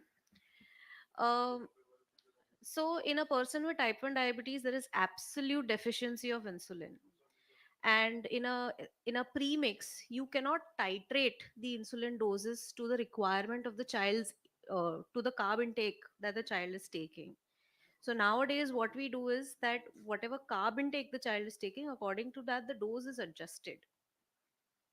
But when And they are going to school, because they're generally in the 6th, 7th standard, or if I remember, I mean, in that age group. So, I mean, pediatricians have been giving it. so a lot of the times, the pediatrician do give a small dose of premix. That is a different situation. They give it in the morning Morning, so that it covers the afternoon, break snack in the break time, that is in the school. If the regular insulin doesn't work well, or if there is no provision in the school for the child to take an extra injection because the child is not yet independent enough to take it on their own, and in metros especially, the school is too far, and the both the parents, so it's a very specific situation. And but as a rule, no, but it's a very specific situation. May I add to that? Just, ma'am, no premix at all advised anywhere, no matter what. Even if you need to give a, dose which is short acting and long acting, you can split it. You can use regular and NPH if it is to save money because of the right dose being given. And school insulins are absolutely allowed. It's also part of the school GR now by the government. No child can be denied insulin in the school, whether it's a Zilla Parishad school or a extremely fancy public school. So it's best to do that. Yes, and it's extremely physiological, as Anushri said.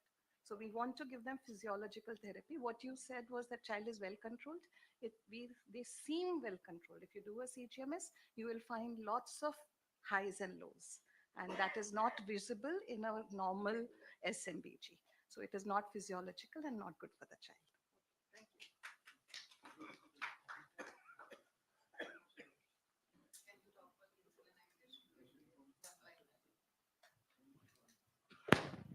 So I already mentioned in my presentation, but I would again insist that insulinization for India is very, very important.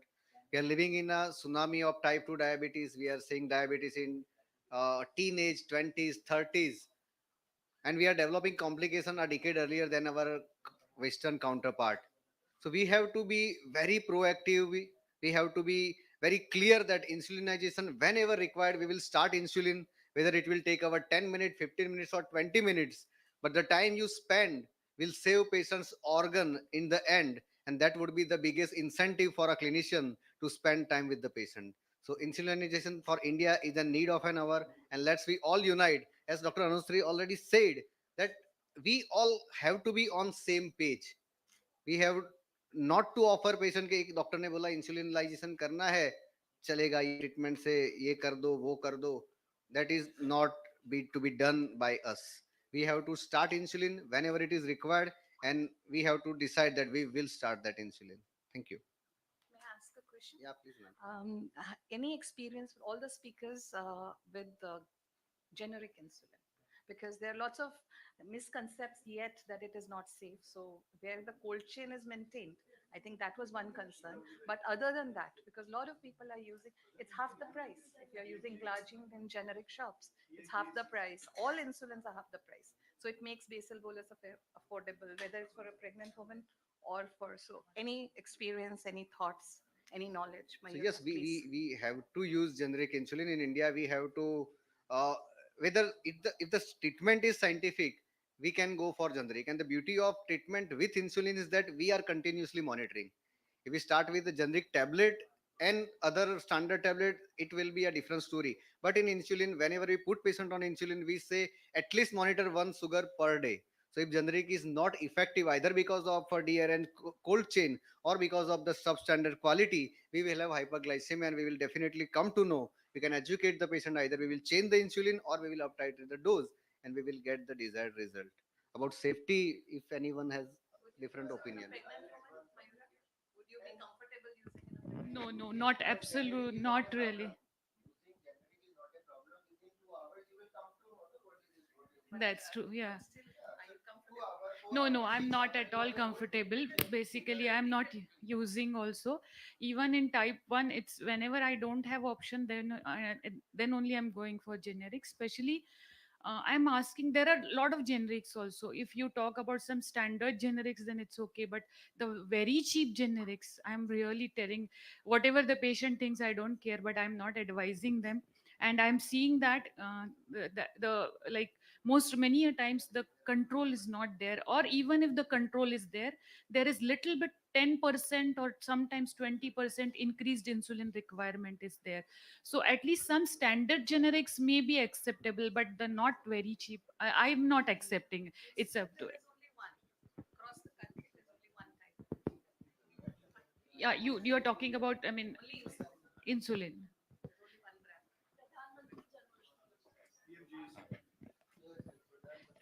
There are not many options. You're talking about analogs or your routine use, Analogs. but Analogs. still I'm not using using it. Exactly. That's why I said most doctors are not comfortable. And I just wanted to raise a point. In Chennai, we have a unique trust in the name of Kanika Parameswari. So on behalf of our colleagues and also along with our leader, Dr. GVK sir, we are giving every week, giving insulins, free insulin for type 1 diabetic patients, especially both basal as well as bolus. Bolus, they are giving, basal, we are giving NPH, and bolus also we are giving actrapid form for the need patients. So couldn't be able to go for the on this one government setup, we are doing on behalf of GVK sir. And also for all type 2 diabetic patients also we are giving free of cost of insulin. Almost every week we are seeing around 300 to 400 patients. Among that, 20 to 30 patients, they are eligible to get the insulin. Is free of cost we are giving. True, sir, but ultimately we have to empower people to be able to buy it themselves. I mean, all of us are doing that work, and this is great that what you're doing. But if they can buy and afford it, ultimately we need affordable insulins, whether it's for pregnant women or Yes. type 1 or type 2. And that's why I was raising that point of generic. And I agree with Mayura that sometimes it's very difficult to build the confidence to be able to use generic. And if it was possible, it would be great if we had some study of generics. I think this is an open thought to all the young people here. There could be a study of generic glargine versus that, and if the study came out well, it would give us confidence to use it. That's Yes, just ma'am, a in thought. my city in Surat, what I have seen, there is a government hospital, main government hospital, a civil hospital. The patient who are not affecting type 1, they go there. Usually they find it adequately controlled because of the cold chain is maintained at the tertiary care hospital. But whenever they go to generic store, I've seen most of the patients, they find no derangement in the glycemic control. So most of them where the issue is there accordingly, they'll end up in the vials. So vials for the glargine also and vials for the regular humans, they are very, very cheap, and ultimately they use that. And the difference is seen mainly due to cold chain, I think. So there are multiple layers of generic versus standard, and whenever we are getting good glycemic control, I think our target should be there. Thank you.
I'd like to call the speaker here to give it to the memento.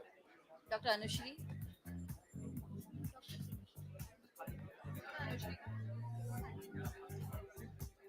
Dr. Jimit, you give it a memento here.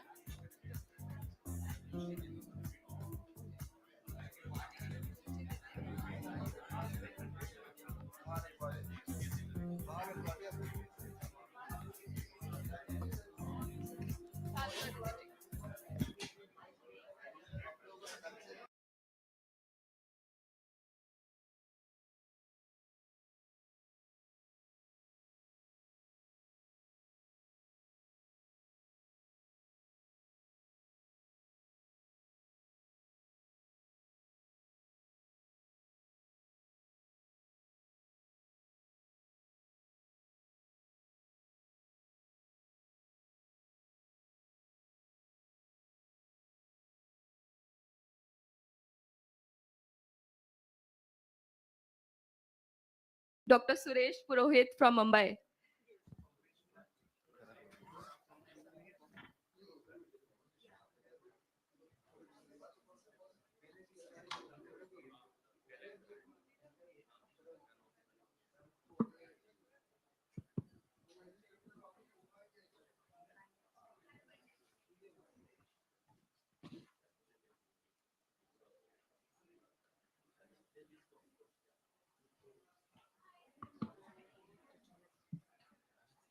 वो पहले chairperson को बुलाओ दूसरा ठीक है एक sir को Okay, good morning, everyone. And first of all, I would like to thank Manoj and Purvi for inviting me for this wonderful conference. And I will invite my co-chair, Dr. Vinay and Dr. Sarda. Please come and join me here. And we will be talking about the insulin pump and various aspects of the insulin pump therapy and the current scenario. So I will ask Dr. Archana to um, set the ball rolling. Yes. So I think we have no chairpersons, moderators, speakers. All three of us will sort of have a good session on the pump. There are few people here, so I think let's include you in the discussion. And all the people in the hall, any of you have used a pump? Is anyone here who has used a pump? Have you seen someone use a pump? Have you seen a pump in my residency I have removed one pump removed? and put them on basal volume during admission. Acha, during admission. Very good. Okay. That is also very important. If the That's patient comes to a hospital and having some complication, Hmm. so it's better to remove the Rem- insulin pump because every hospital does not have pump trained doctors to handle them. Actually, it is not required, but even if you do it, it's very good. So you are not in dilemma whether pump is working, not working, and whenever you give sub-Q doses, you are sure the insulin is going. The purpose of pump is only to deliver insulin. So when you remove the pump, it has happened with one of my patient in Beach Candy Hospital also. He was admitted there and they removed the pump. At that time, I thought, oh, why did they do that? But it is all right because now they are going to manage. So inside the hospital, whomsoever is managing, allow him to remove the pump and let him manage on sub-Q doses. And once the patient is with pump specialist, they can always put the patient on pump. So that's a good thing. Thank you. So that's very important, and we'll talk about that. Yes, pump. Yes. Hmm. Know how to do that. Okay. Anyone there? Anything you know about a pump? Have you seen a pump? Any concept that you have? What does a pump do? We can get some supplies here. Everyone come here, please. Aage aaje. See, we are very few people. We can just have an intro. There's no point giving a whole lecture Uh, if it doesn't suit your needs.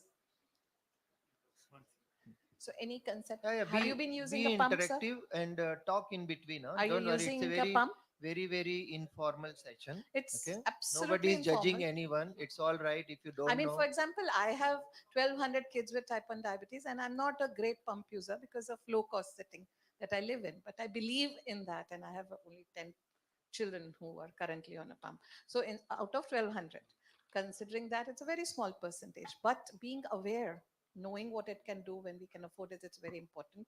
So I think I'll just set the context by saying that one thing we all know, an insulin pump is used for insulin delivery, right? So most people perceive, and this is a myth, that the only purpose of a pump is to have less number of injections. So I think next 5 minutes I'm setting the ball rolling by saying what more does a pump do. See, it's very simple to put up a slide. I think we can do without it right now. And when you go to the details, we'll do that. It's very simple. Say a person takes basal bolus, that is 4 to 5 pricks in a day. And when a person is on a pump, it is 1 prick in 3 days. Right. So the dramatic change of number of pricks is what motivates most people who can afford it. "Ki, let's put my child on a pump, it will be less number of pricks. But across the country, we have met so many people, and this used to happen before the 780G pump came. I mean, after 780G, and we will tell you, doctor will tell you more about it because he knows and he's been using it. After 780G, the scenario has changed. But before that, in spite of being on a pump, I have money, I spend 4 lakh rupees, I put a pump, but I have no clue what to do. So just saving number of pricks, and HbA1c is still 9, it's still 10, 9.5. right? I mean, what's the point of having a pump if it's just to save pricks? So number of pricks being less is just one small advantage. It is not the main purpose. Yeah, So but now I would again, like to yeah. So ask, is again, anyone else yeah, can say what I could be will the continue purpose? on that. Hmm. And again, the number of pricks in a child, he's surrounded by so many people, family, other people. So for them, 4 injections, patient comes and tell me, doctor, my son is or daughter is taking 4 injection. Can you make it one? Can you stop diabetes completely? So their injection is very big concern for them. It's But important. for us, it gives a minor improvement. But this is how they get into the system. First, the injection will be less. Otherwise, it will be 1,444 odd injection. It's a And great yeah, motivator. so one is that. And second thing, once, because now the game is totally different. Anyone can put anybody on pump. It's not a big deal because now you have a CGM, which is very cheap. It gives you 14 days or 7 days data all the time. So you are not at risk at all. Every time you can check your blood sugar. Earlier it was like that. Every time you have to make a prick. So 7 pricks a day. It is crazy. The whole family is doing one job only to check the child's blood sugar and give the injection and boluses and carbohydrate. But now the pump has improved a lot, and there is a AI based, and also things are very simple and easy, and it is very much convenient. Like he can also put in some. Now patient even don't call me. Once I put them on pump, then they are on their own. They just, on my request, they send a data ki my HbA1c is 6.5. Very good. And earlier, when I started, there was a 508 pump. Then the paradigm came. There's so many, more than 2,000 patients on pump. And it was always a problem for me because they all come with the blood sugar of the or HbA1c of 8 or 9. So sometimes we don't know if we are wrong or patient is wrong or insulin is not working and all. So now the scene is completely changed. So, before Dr. Vinay will take you through the presentation on how the pump works, I want to again speak to you for a minute about the clinical aspect of it. So, what do we want for our patient with type 1 diabetes? A person living with type 1 diabetes, whether it's a 1 year old baby or a 30, 40, 50-year old. Ultimately, we want physiological insulin replacement. So, as near physiological as possible. All of you must have seen, like, for example, the dawn phenomena. It's such a difficult thing to tackle because we don't know what to do. So when we give basal bolus, which is a standard treatment today, and often we are able to achieve a very good HbA1c of 6.5 or 7, even with basal bolus. And as Sir said, if you have CGMS and basal bolus or SMBG and basal bolus, you may achieve it. And you can, we do. But if you put the same person, what is the difference? Here your basal rate is fixed. I just want you to understand why would you want to use a pump beyond saving pricks. In a pump, you can do much more than just deliver insulin. You can have a variable basal rate. Suppose you gave Glargine 20 units or 10 units at night. You would not be able to change the rate when the person was exercising or gymming, or early morning increase is there and you would need more basal in the morning for the dawn phenomena. All these things, or a small spurt. How many times would you give a child who is grazing? You know, a small child is going to eat every 2 hours. Had food, again hungry. Had food. How many times are we going to prick that child? Right. So ultimately, we give a compromised, non physiological insulin replacement. And that is the beauty of a pump. And it has so many more features on how that bolus can be delivered. It's not even just one fixed bolus. If you have a fatty meal, if you have a high protein meal, it can be spread over time. So, all those things, Dr. Vinay is going to take us through what a pump actually does. So, in next few minutes, I think over to you. If you could tell us more about the pump, and then clinically we will discuss at the end of it. Yeah. So can I have my slide? Yeah. So very interesting. I would like to thank Dr. Chawla sir for a very interesting topic. It was onboarding and flight. So I was thinking. So I put this picture of cockpit. So as a doctor nowadays, you will be divided into only two categories: the doctor who uses technology and doctor who doesn't use technology. And when you're using technology, we don't learn technology from the books. We use learn technology from using it. So did you take any WhatsApp classes or no? My mother is better WhatsApp user than me because I never use WhatsApp, so I thought that it is too much privacy. But then okay, she knows more than me in terms of WhatsApp. So it is about technology. If you use it, you feel it, you touch it, you will learn it. So when we are looking at insulin pump therapy, it is, as ma'am has very beautifully mentioned, that the what is the goal? As a doctor, when you're giving insulin, insulin is a very dangerous hormone. If you give more dose, it can cause hypo. If you give less dose, it can cause hyper. So it's just like a running a flight. So that is where, as a doctor, and if you have a diabetes educator at home, you both are running the show. Just like here you can see in the picture, you both are running the show and you both will help them, people with diabetes, to achieve the objective, that is get as low as possible with safety. That's what the so yeah. So when you're looking in India, what are the different types of pumping insulin devices that are available? When you look at it, there are three different types. So you can use, if you're on the left hand side, it is just a pump. The objective is just to give the insulin. As a doctor, you can set the basal rates, you can tell the patient how to take bolus insulin and all. That's it. Then if you look at in the middle, there is an insulin pump that is with CGM. I call it dumb pump because it doesn't take any action. So if you look at our body as well, we take glucose sensor data and then they decide that how much insulin to give by beta cells and all. So similarly here in this pump in the middle, it will show you what is the sugar, and then you have to set accordingly insulin how much to take and all. But the third one, which has revolutionized type 1 diabetes, and that is called, we call it automated insulin use. If you read standards of care by ADA, ISPAD guidelines, ACE and everything, it says automated insulin delivery. And in this, what happens is that based on the sensor glucose, every 5 minutes the basal rate is changed. So imagine, as a doctor, how much time you can give to your patient with type 1 diabetes. Maybe an hour or 2 hours in an entire year. If he comes to you more than 2 times 3 times, so maybe 3 4 hours, but he has to manage his life every day. So that is where this, as an automated insulin delivery, it can change the insulin delivery every 5 minutes. And that is the fantastic way, because if you see, the variability in the glucose is a norm in type 1 diabetes, and even if it's somebody on type 2 diabetes at the fag end of the disease. So that is what this thing does. So uh, in the with the earlier pumps, the biggest challenge was that as a doctor, you were not knowing how are they doing. If somebody is far away from you, how are they doing, what are they doing? You were always worried in your mind, are they doing well, are they doing good, are they not doing good? So now, if you look, the insulin pump system has completely changed. It is a system.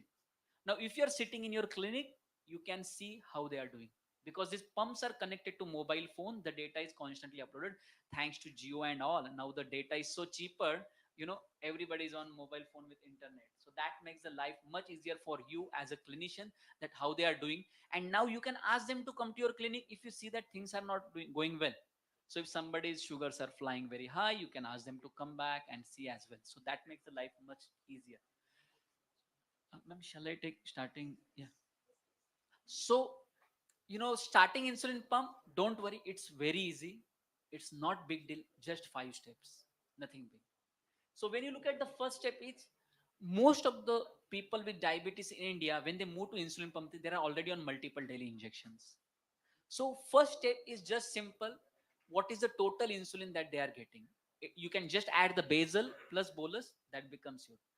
If you look at the second step is that, now this is King's College protocol. You can design your own protocol as well. So I'm just showing you one protocol that is there. So they look at A1C of the patient. If A1C is less than 8, they reduce the total daily dose by 20%. If A1C is more than 8, they don't reduce the dose. But if it is your first insulin pump, it is always safer to start by reducing the 20%. Then you can divide by 2 to get the basal dose, total daily basal dose. And then rest of the things you can calculate your ICR and ISF. But if this is your first pump, don't do it. You can use your manual boluses as well. That's fair enough to start with and all. Because when this is your first few pumps, I think it is better to be keep it as simple as possible. But if you optimize it, particularly in sorry, I'm not able to change this. Okay, now it's changing. Okay, fine. So when you are using it, so here if you see the the beauty of insulin pump, ma'am has said that you need variable basal rate. We don't have common one basal rate. If you are injecting a glargine or any other basal insulin, once it's injected, it's there. You can't remove it. The good part about the insulin pump is that you can change the basal rates. What if somebody goes for a play? What if somebody is uh, going to drink an alcohol and all these things? So all these cases you can actually increase or decrease the basal rates as well, and that is one of the important things about it. Yeah. Now, very interesting thing is that if you have a person with type 2 diabetes, or in the early phases of your first few pumps of type 1 diabetes, you can start with single basal rate, get comfortable, and then you can change the multi. So this is very interesting protocol by King's College London. So they say that if you want to start the basal multiple basal rate from day one, how to do that? So they ask only 2 questions to the person with diabetes. The first question, when do you get up? So let's say in this case, if somebody is getting up at 7 o'clock, then 3 hours before that, they increase the basal rate by 20%. Why? To counter dawn phenomenon. And then from 12 o'clock in the midnight to that period, they reduce the basal insulin dose by 20%. Why? To avoid the nocturnal hypo. Then in the daytime, because we are active, we go around and all, they decrease the basal rate by 10%.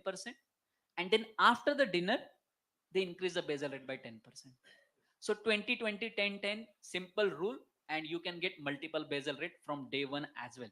Now you'll say, oh my God, is it something they come up with, is like a Bible or, holy book, which says, this is what, why should I take it as a dictum?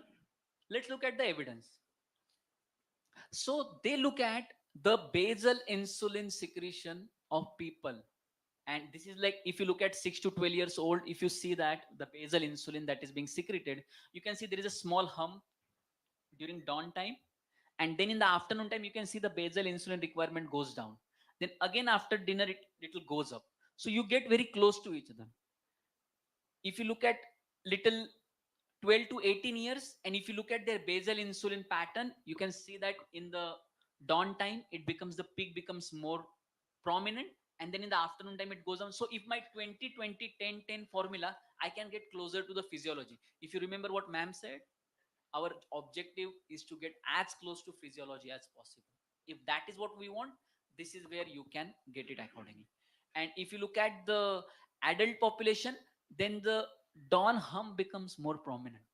You can see that the beautifully the basal insulin requirement goes very high during that time. Now if you're giving the glargine, NPH, other things, can you do it? Theoretical answer is yes. You have to inject it multiple times. Now will you inject basal insulin also multiple times? It becomes difficult. But with the pumps, you can set the basal rates and you can do it as well. Now the question is that if I want to change the basal rate, because if you calculate somebody's basal rate, does that mean it will continue? No. The If you calculate basal rate and if you see that the sugars are going high or low, then you can change the basal rate at will.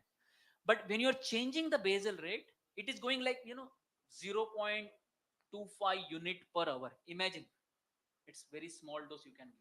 Or if you're giving even 2 units per hour, imagine, it's not very big insulin. So when you're changing the basal rate, if you want to change the basal rate, for example, if you check the pre-breakfast and if you check the pre-lunch, and if the sugars are going high in the pre-lunch, then you know that there is a problem with the basal rate between the breakfast and the lunch time. And if you want to change that, when should I change the basal rate? If my pre-lunch sugar is high, should I change it at pre-lunch time or should I change it little ahead? So that is where this slide will show you that if you change the basal rate, it takes at least 2 to 3 hours for the things to go ahead. So if my pre-lunch sugar is high, I should change the basal rate 2 to 3 hours before that, so that I will get the optimal result at that time. Okay.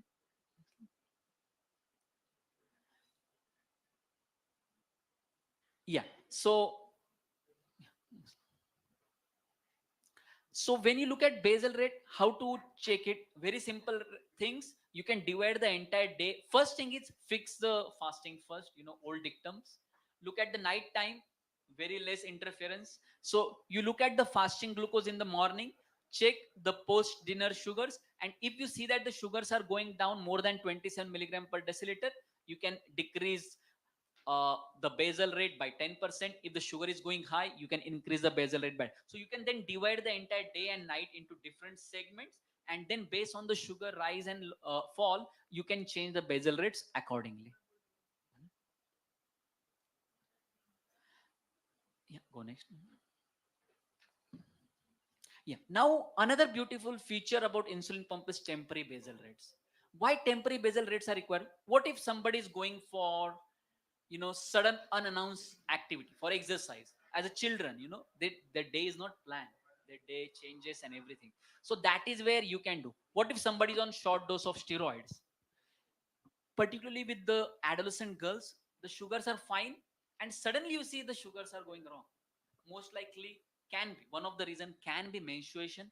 So even during that time also you can set the temporary basal rates as well. So you can set the temporary basal rates for during that period of time. Illness, stress, these are the activities where your basal requirement can go high and low, and that is Dr. Vinay, Ma'am? can I interrupt here? Yeah. Just for 1 second. I think this is a very important additional point. And we see young people living with type 1 diabetes, and obviously they want to run, they want to do professional sports, they want to become a basketball player, marathons. And unless and until this can be done, if they can manage their blood glucose levels as per their body's requirement, they can suspend it, they can go on a very low basal. This gives them the freedom to live just the way they want. And we may say don't have alcohol, but we know that at a certain age they're going to party, they're going to experiment. What we can do is give them safety. What we often see with the girls, and he's absolutely right there, there's a whole curve, there's a menstrual cycle, and that is something that's going to happen every month of their life. So there is a initial phase, there's a luteal phase. So you'll have, each girl has a different time. So premenstrual phase is usually where there is very high insulin resistance and there is low insulin sensitivity, and the requirement suddenly goes up, and it becomes very difficult to manage this part. Other than this, even insulin resistance is usually high in the mornings and insulin sensitivity is high in the evenings. So requirement, even if you do the entire calculation and boluses, it is different for different times of the day. All that becomes very difficult. See, if we are not aiming perfection, it's a different story. If we say that it's okay, you are living with a HbA1c of 8 and 9, you're living, you die after 40 years, you have complications, and we are okay with it, then the story ends there. But that's not, what if it happened to us? What if it happened to my child? Then we would want people across the globe are living with type 1 diabetes a life of 90 years, 80 years, 100 years. And if longevity in India, do you know for type 1 diabetes, an average lifespan is less by 30 years in India? An average person is living only 35 years, which should have been at least 75 years for rest of the world. Imagine a progressive country like ours, and our children are reducing their lifespan. And whatever life they have is life with complications. only because we are not giving them physiological therapy. At least today, the country, hopefully, we are still struggling, is moving on to basal bolus and monitoring.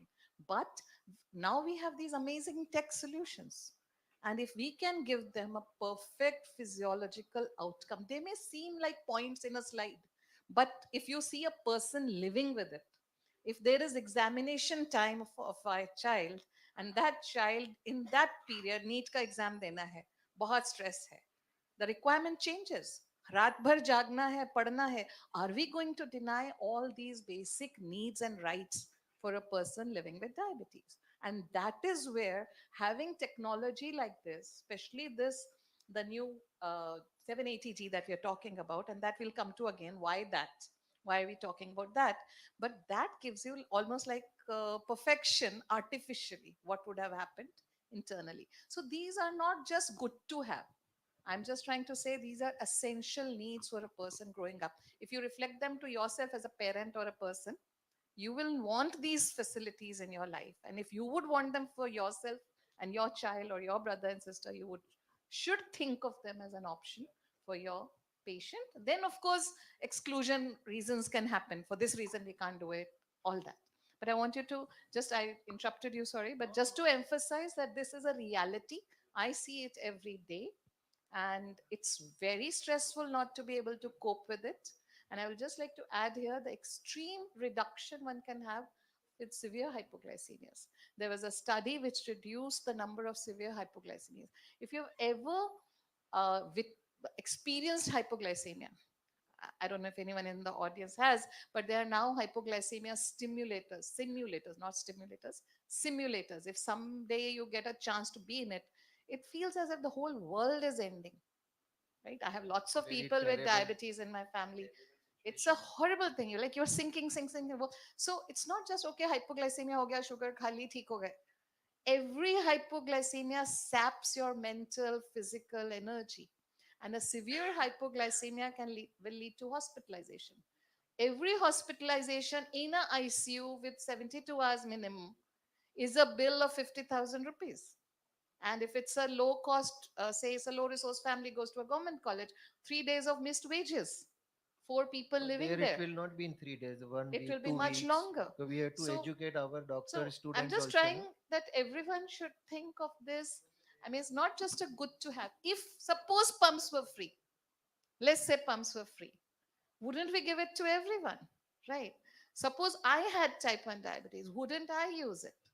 So, if we understand the science and the need, and then of course we can exclude for this XYZ reason. So, please, as a workshop, I would like you all to understand what are the advantages. Earlier, So it was I will just add something. insulin, and yes, your I'll add something. experience. So what I understand so far is we must differentiate between therapeutic treatment and physiological treatment. So when we see patient and give them treatment, maybe multi-dose of insulin or three, that is a therapeutic. Means we are just trying to control the blood sugar because that is the indicator which is guiding us. Itna insulin de do. But when we talk about the insulin pump, now we already know patient require insulin. So now we are setting it very close to physiological replacement. So the dictum is if insulin has to go in the body, it has to go like a physiological only. Mix start business जब से आ गया ना तब से सारा काम mix हो गया. So because it was easy, it was easy for us कि दो शॉट लगाए मिक्स स्टार्ट के और any pre mix insulin and अब अस्पताल नहीं जाना पड़ेगा, अभी मैं बीमार नहीं होऊंगा, बस उसी पे ही But जिंदगी खींच that the. is why the lifespan is just 35 years. तो No? इसलिए हम लोगों को और डिफिकल्टी हो गई समझाने के लिए कि पंप क्यों लेना है, क्योंकि वो बोल रहा है मेरी गाड़ी चल रही है मैं क्यों सर्विस करवाऊं. सर्विस स्टेशन तो पैसे लूटता है. हमारे को बचपन से सिखाया ना गाड़ी का सर्विस नहीं कराने का, उधर जाओगे गाड़ी धोके देगा पैसा पूरा ले लेगा. So we have to understand therapeutic and physiological. Once you understand these two things, then you can recommend anyone pump why you need a pump. Then pump experts are there, they will take it over, they will educate, train everything. But basic is this: car with a carburetor and car with a multi-point fuel injection system. There is a difference, na? आज की तारीख में, do we see anyone pushing car on the Bombay roads? Nobody will see ever, because now they all come with multi-point fuel injection system. So that is what the pump does. It gives multiple entries. It delivers multiple small boluses throughout day and night, day and night, day and night. You know, so that makes the difference. And more smaller the quantity, more better the results are. So the insulin requirement goes down, and so many things happen. So I Please think go we ahead. can Yes. take more on this. No, ma'am, here I wanted your input here, ma'am. Like when we are calculating bolus insulin, it is natural, you know. I mean, because of lack of time and lack of things, we write fixed bolus doses. But now imagine somebody with type 1 diabetes. The bolus dose depends on three factors. At what sugar level they are starting their meal. Should my bolus be same? Second thing, every day my breakfast changes. How can my bolus dose be same for all the breakfast? So these are the two challenges that can be overcome by bolus calculator, and it is not only for the pumps. Even there are apps available on your mobile phones where even for your multiple daily injections you can use bolus calculator. And Yes. many. So I totally agree. So there are three factors. One very common error that occurs because we don't have time or orientation for patients is that this is a missing link in care. So there has to be, if I have to take, so for example, if I have to take a bolus right now, if I'm going to eat, what am I going to first do? So I'm going to first count the carbs in my plate. Then I'm going to check my blood sugar level. I know my ICR, ISF, or if I don't know it, then as he said, they're very good calculators. If nothing else, I will just take a calculator in my phone. I will put in the TDD. It will calculate for me, put my blood sugar level, I will put my carb count, and it will tell me how much insulin to take. That is the way we do it today for people on basal bolus. Yet it is not fully accurate because we may get the right bolus dose because it has a correction bolus as well as the prandial bolus together. But the meal pattern, the content of the meal, if you're having a high fat meal, high protein meal, the activity, how much is the insulin on board? When we are taking a basal bolus, it's very difficult to calculate how much insulin is already in my body when I'm taking the meal. So, am I giving that insulin on board as a thought? But here, when it happens in a pump with the bolus wizard that is being used, AI has transformed everything and that does it on its own. In addition, it has many features. So, point being that this is something every child needs to do. And let me share with you that I have children who are laborers, who are children of laborers in a field, and they are also doing this. So they are sitting there, ताटात काय आहे, ते carb count करायचं, sugar check करायची. We have made grids for them. Then they are counting, and then they are injecting the dose. Because if they don't do that, you don't get a normal. Then you're just taking basal bolus and getting a 9 HbA1c. You can do the same with the pump, previous pumps, if you didn't know what to do. Hence, this built-in system. I think good technology comes for very lazy people. So, but it has great outcomes. I wish I could give this to every child. In fact, let me add here only anecdotally. Earlier, I used to think, and I have changed, and I think Dr. Suresh played a major role in changing my thought process. I used to think my children who come from low socioeconomic strata, and I have so many of them, and I used to think this is a fancy thing for rich people. Right. I used to say I can give them the best pump in the world, CGMS in the world. What will they do with it? They're illiterate. Now, with the new pump, I have realized after I understood its working, learned it, and I was in one of his workshops where I realized that how beautifully it works. It is probably the best thing for the lowest literacy, the most incapable person of doing all this. In fact, if you're very capable, very smart, you can do these calculations, you can probably do without a pump. It is the ones who can't who would benefit amazingly. So I've been since then championing to all governments that basal bolus to mang rahe hain, pump do abhi bachcho So, ke. Archana, thank you very So much for thank you for that mentioning that, changing. and that really inspires me. And what now I am thinking is, there is a suggestion for you. You have so many children, right? Company sitting here.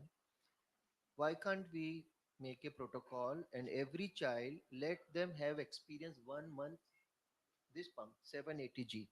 So in their lifetime, they will have one experience of using a pump, and within a month you will get HbA1c less than at least it will reduce by 2% definitely. So even if we can run that pilot project for 100 children, one tell them don't buy, everything will be free for 1 month. So in 1 month, this autopilot system will show them that there is a possible, because many patients have realized that my sugar will never come to normal. I used to see a lot of patients in Surat, here, there, everywhere. સાહેબ મારા તો blood sugar 300 normal છે ફેમિલીમાં 300 છે. How can it be, he was so sure. बोलते मेरे घर में सबका ब्लड शुगर 300 है. मींस गांठ बांध ली है, बोले डॉक्टर को दिखा के फायदा नहीं है, मतलब 300 में उसने सेटिस्फेक्शन ले लिया अपना. अब what can you do, you can't do anything.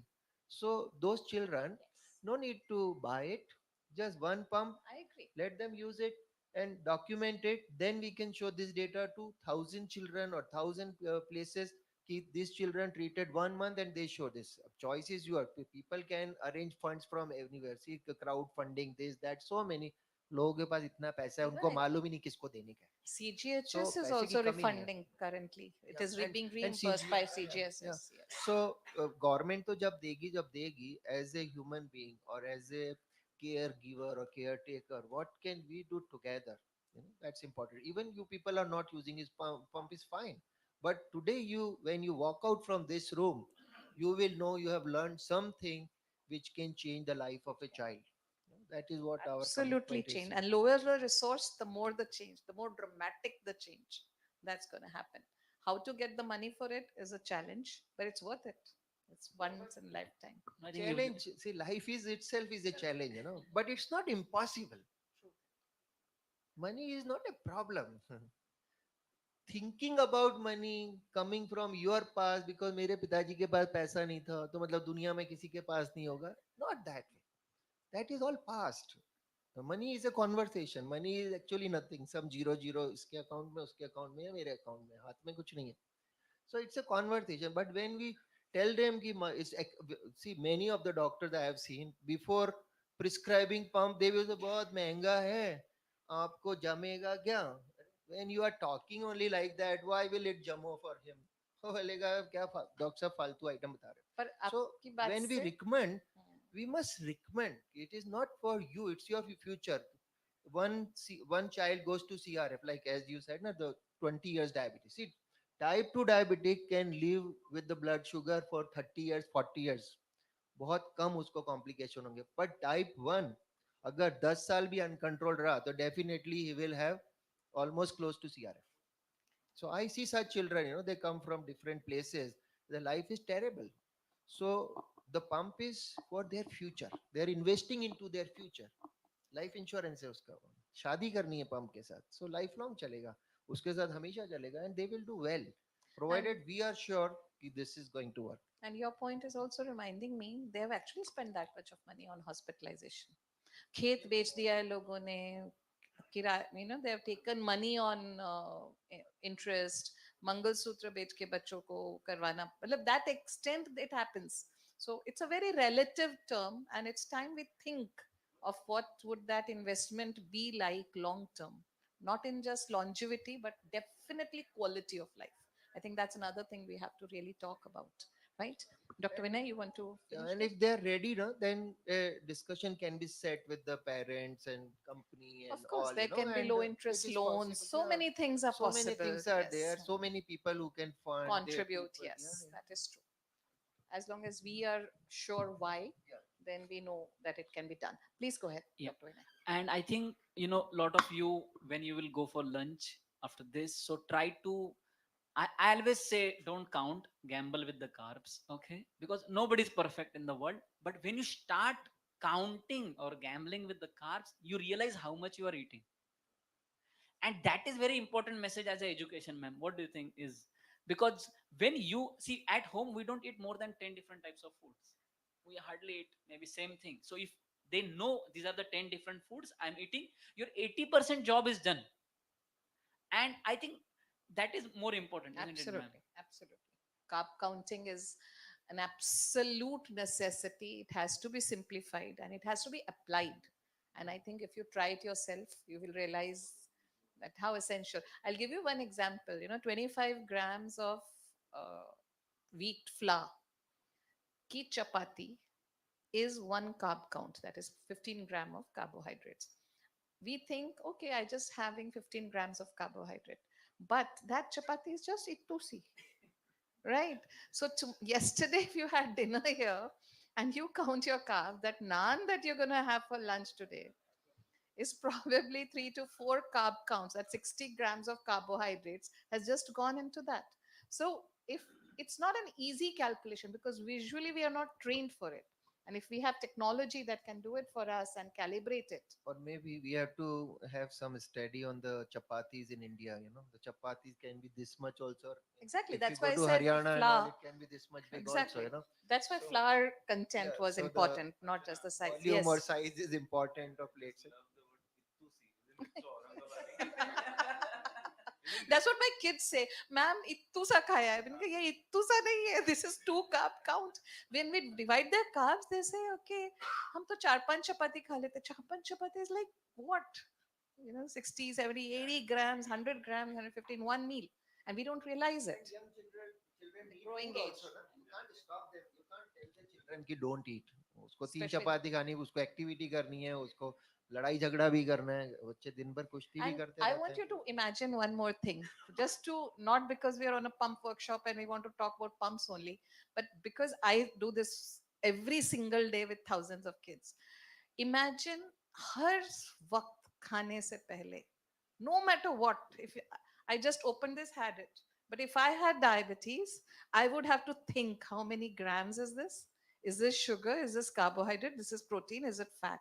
Imagine every bite you put into your mouth is counted, calculated, scanned for protein, carb, fiber, and then adjusted for dose. And oh no, I can't have it now because I don't want to take a shot. So my girls will go to a pani puri wala, calculate how many pani puris they want to have, check their sugar, count those carbs, take a shot, and then have pani puris. Now the pani puri wala now knows how to count the carbs in the pani puri. That's how many times they have done it. पानी So पूरी वाला also diabetic है. now he's learnt it. He's so used to it. But if this could happen this way, that they didn't 24 by 7 have to do this, and I think that would But still, change their life amazingly. as a Indian, our lifestyle, if you see pattern fix ही है. खाने पीने का वही रहता है. सुबह दोपहर शाम हर रोज का वही रहता है. We are not changing. If you see, go back and check कि forget about this conference setting in your regular home. वही बाई आती है, वही खाना बना के, वाइफ तो मेरे को नहीं लगता किसी की खाना बनाती है आजकल, पर नहीं वही बनाती. बाई आती बनाती किसी है. किसी अच्छा, के हस्बैंड्स भी हाँ, बनाते किसी हैं. Why the gender wise? तो Why वही not? खाना रहता है, वही सेटिंग रहती है, सब वही रहता है. तो इसलिए डायबिटिक के लिए डाइट में कोई ज्यादा झमेला नहीं है. Hmm. हाँ, बट वेस्टर्न वर्ल्ड में ये जो डेटा सब आ रहा है ना, वेस्टर्न वर्ल्ड का है, वहां पे बहुत लफड़ा है. अभी उसको ये खाना है, अभी उसको वो वाला फिश खाना है, अभी उसको वो वाला आइटम खाना है, उसको आज साइकिल चलानी है, कल उसको स्की करने जाना है. अपने क्या स्की विस्की होता है, गली के बाहर चले गए तो वही वीकेंड हो गया उसका. But So what Dr. Peter said in the morning in his opening talk was very important, that one thing focuses that we have less protein. Because we eat too many carbs, the only thing in the diet is that we really have to be carb conscious. But we have moved away from the topic. You were saying, so we Yeah. can finish this Can we can Done? sum it up and we quickly. can ask their I think questions. We 5 have minutes or 5 so. minutes, yes. Yeah. You can summarize verbally and any questions. I think that will be more important. Any questions? Ma'am, I think it is a technology. So if Hmm. anybody wants to Do experience, you want to experience the pump? You can does really anybody want to see put everything. infusion set? Just So can you let come the here? people hold it and see. You उसको can आप give जरा them हाथ these. वाथ लगा के देख लीजिए आपको लगाना है? कि आप लगा भी सकते हैं. देखा है? दिखाइए ये सबको. दो चीजें बता Can you दो. just So these give it are to everyone? insulin syringes which contains insulin and it goes in the pump. And there is this one is the quick set or we call it a cannula. So इसमें cannula है which delivers the insulin and it can be of two size 6 millimeter depth or 9 millimeter depth according to the child's condition कि whether is very thin slim है तो 6 millimeter लगेगा नहीं तो 9. So that is our purview कि how to choose and all. So it's a almost 60 centimeter long wire is there or cannula is there, so he can hide and keep it anywhere. This sticker usually stick for 72 hours, and we recommend it should be changed within 72 hours. पर अपने यहाँ तो देसी लोग हैं, एक हफ्ता भी चलाते हैं, 10 दिन भी चलाते हैं ना. जब तक उधर एब्सेस नहीं हो जाएगा ना, मेरे पास ऐसे भी पेशेंट है, बोले सर अब जब नेक्स्ट वीक नहाऊंगा उस दिन चेंज कर लूं क्या, ऐसे भी रहते हैं ना. So all those are part and parcel of the game, but dictum इसकी 72 आवर्स में चेंज करना चाहिए, otherwise it will deliver insulin, but it will deliver insulin in wrong place, or it will be collected but not delivered in the skin. So this is very important. Children they think कि हाँ चल रहा है तो चलने दो. तो थोड़ा ऐसी दो तीन चीजों का ध्यान रखना पड़ता है, which we educate children to do it and they do it. So these two things, and one battery is there, which is a pencil cell battery available everywhere, and it doesn't require anything else. And the best part, it comes with a warranty of 4 years, 5 years, 4 years. So one of my patient recently, he was in Tanzania, and I put him on pump. So he, अच्छा एक उसमें then he wanted to send the pump back because pump got failed. Pump fail भी हो जाता है, तो उसको pump replace करके दिया. So it gets replaced immediately, company replaces it immediately, there is no issue. So that is also a good part of it. Other equipments are difficult to replace, but this is replaced So, easily. so any questions? Last 2 minutes. Otherwise, we will each give a take-home message and we will end the session. Any questions from the audience? I think it's a new topic, relatively new, because we do not have pump users in the audience. So anything, Dr. Vinay, anything you want to say? We will just conclude your take-home message for everyone. So I think is that as a technology and you're the doctors, I think so. Lot of times I would request you to feel the technology. When you feel the technology, that is where you will realize its potential. And I would request you to give it as a try to your few patients. If somebody has with type 1 diabetes and all, I will tell you it will dramatically change their lives, as well as it will teach them about diabetes, how to manage hypo, how to manage hyper, how to take correction bolus, how to count the carbs. Because I will tell you, when you start counting you will eat less. So that is also you are indirectly telling them what to eat eat and what better, not to better eat. control. That Yeah. is the one thing I think my key message, ma'am. So yours. So the my key message is therapeutic and physiologic, बस उसी पे focus करने का, everything will be same, everything will be fine. Absolutely. My last message is that it's a great option. And just because we have a mental block about finances, let us not restrict ourselves from offering it to our patient. You never know, somebody who looks very humble in their financial condition would have the motivation to actually spend on it. They could have some ancestral property they're willing to sell to give their child a pump. You never know. At least offer them that option, because it has a dramatic change in the quality and quantity of life. So I think this is something I would like to emphasize. Right? Thank you. Thank you.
We are about to start an important panel discussion on gaps in diabetes management.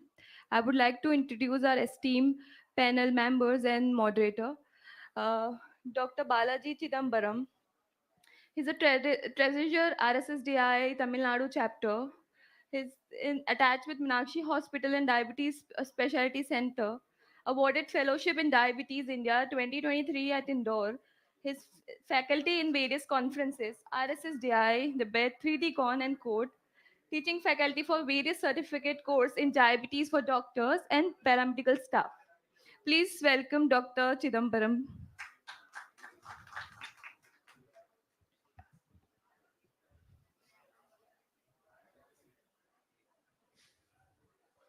Our next panelist is Dr. Chand Patel. He's a consultant diabetologist and foot care physician and diabetes care multi-speciality hospital Latur since 2009.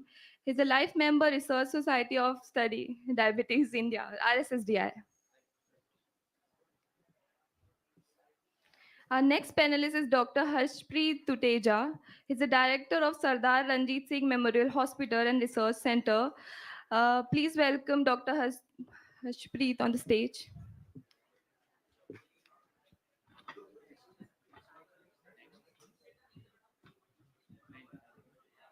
Please welcome Dr. Tejas Kamath.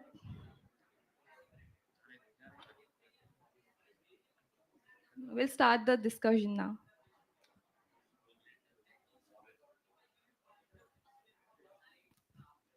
I would like to introduce our moderator, Dr. Alok Modi from Thane. Please hear it from him.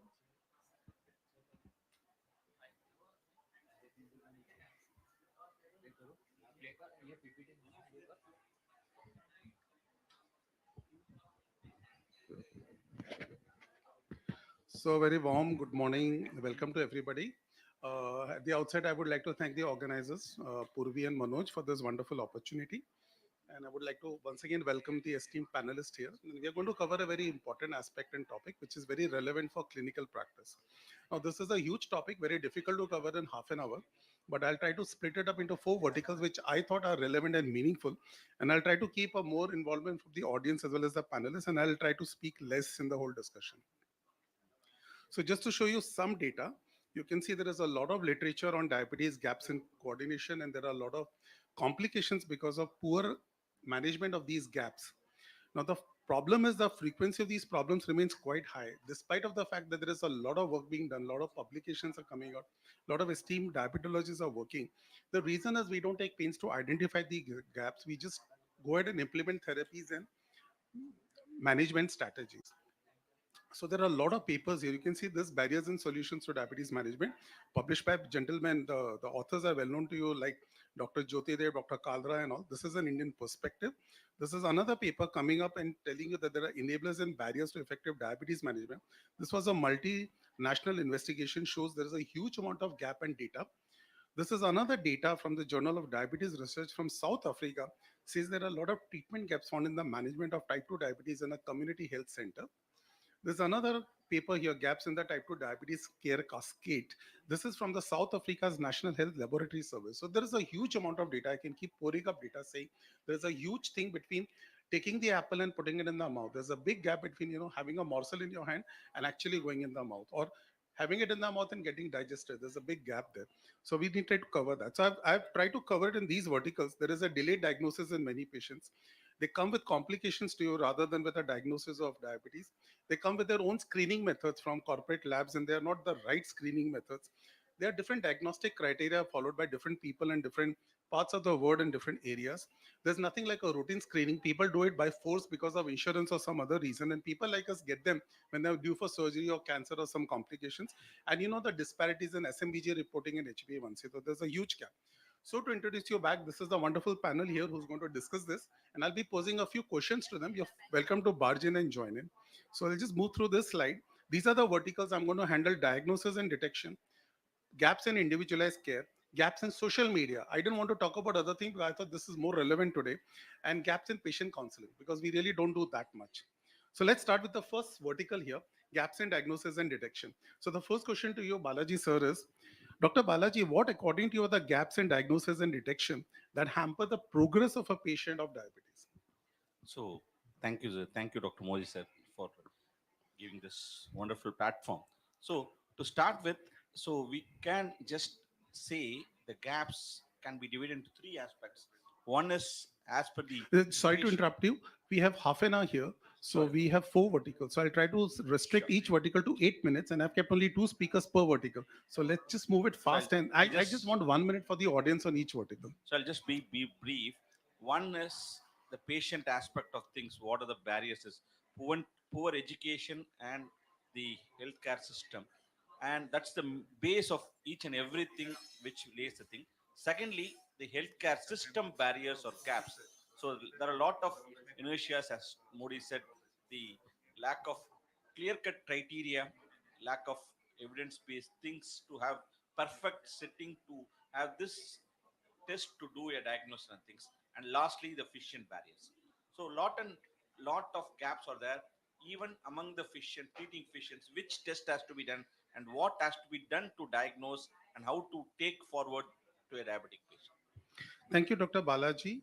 Dr. Chand, now that Dr. Balaji has elucidated certain gaps, which he feels is very relevant from his experience and practice, and he has a huge experience, how do you think we should bridge this gap in diagnosis and detection? Let's stick to diagnosis and detection. What do you think we should do so that the diagnostic part gaps can be reduced and the detection of diabetes can be done much earlier than it is being done as of today? According to me, there needs to be a uniform screening tool, something like Dr. V. Mohan has developed the Indian Diabetes Risk Score, which is very relevant to the Indian population. So while going in the public and doing screening at mass levels, if we apply the Indian Diabetes Risk Score and we screen the population according to the risk score, there is a high chance that we get the positive from that. And regarding the detection at the rural level, we are still lacking a lot behind. Nowadays the sedentary lifestyle has increased in the rural areas and the screening is absolutely not there, so we get the patients coming from rural areas with very high HbA1cs and all, and in the young population. So it should be like a public private partnership.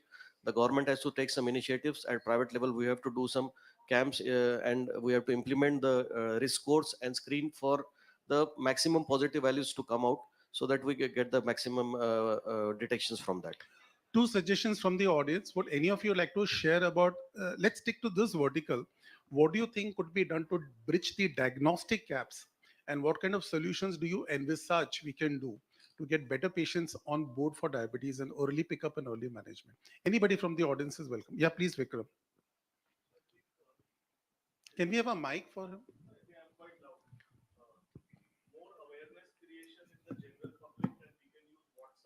We will come to that little later. Now, this is purely on diagnostic part. Yeah. Awareness will come a later. So what do you think we should do so that the diagnostic areas can be improved so that the pickup is, so what I'm trying to say is people have diabetes, but some of the diagnosis is not done, though he is aware. Yeah. What do you think should be done so that the diagnosis is quicker, faster, and more accurate? So, take the diagnostic facilities right up to the door of the patient. So we can do more Absolutely. of community, diagnostic So you mean something camps, like a mass screening? mass screening. Absolutely. Yeah, and not only for adults but also for children of diabetics. Absolutely. That's very because important. that is where you will pick up the juvenile ones early. Absolutely. And more importantly, tie up with various corporates and get the sponsorship for these things, because it has to be affordable healthcare. Absolutely. Any other suggestions, sir? One point I would Please, like to please. add, for cars, there is a rule that for you to renew your insurance and all those things, you Right, need PUC every yearly. So that's why I want to, if it can be done at a larger level for health also, that all your employees should get screened annually. A health checkup should That's be a must very for. good suggestion, and I It think we must be should a send must a. for all the That's an employees. excellent suggestion. Why don't you drop in a mail to RSSD and we should incorporate it? That's a brilliant idea. Uh, from my experience, I'll tell you, I get a lot of patients who come for fitness, for cataract surgery and other things, and I realize they just do a random sugar, or they expect you to do it on a glucometer. They don't even get a proper diagnostic workup done. And on the other hand, you have patients who get some 40-page reports from Thyrocare and reputed labs, but then you keep hunting for fasting. You get fasting or post lunch, but you don't get both, or you get only HbA1c. So that's another thing that and here I just wanted to share this, and thank you Purvi for this wonderful topic, Hatke topic, but very nice topic. Assessment of diagnostic gaps in criteria from Nigeria, Uganda, and India. And they've said something very nice that patients move through multiple areas. They should be interconnected. Unless you have an interconnecting system, the data gets lost from one area to the other. And patient assumes that he was a diabetic, so you're supposed to know he's a diabetic. There are no proper, I mean, you all know that HbA1c is not standardized yet. You get different reports from different labs.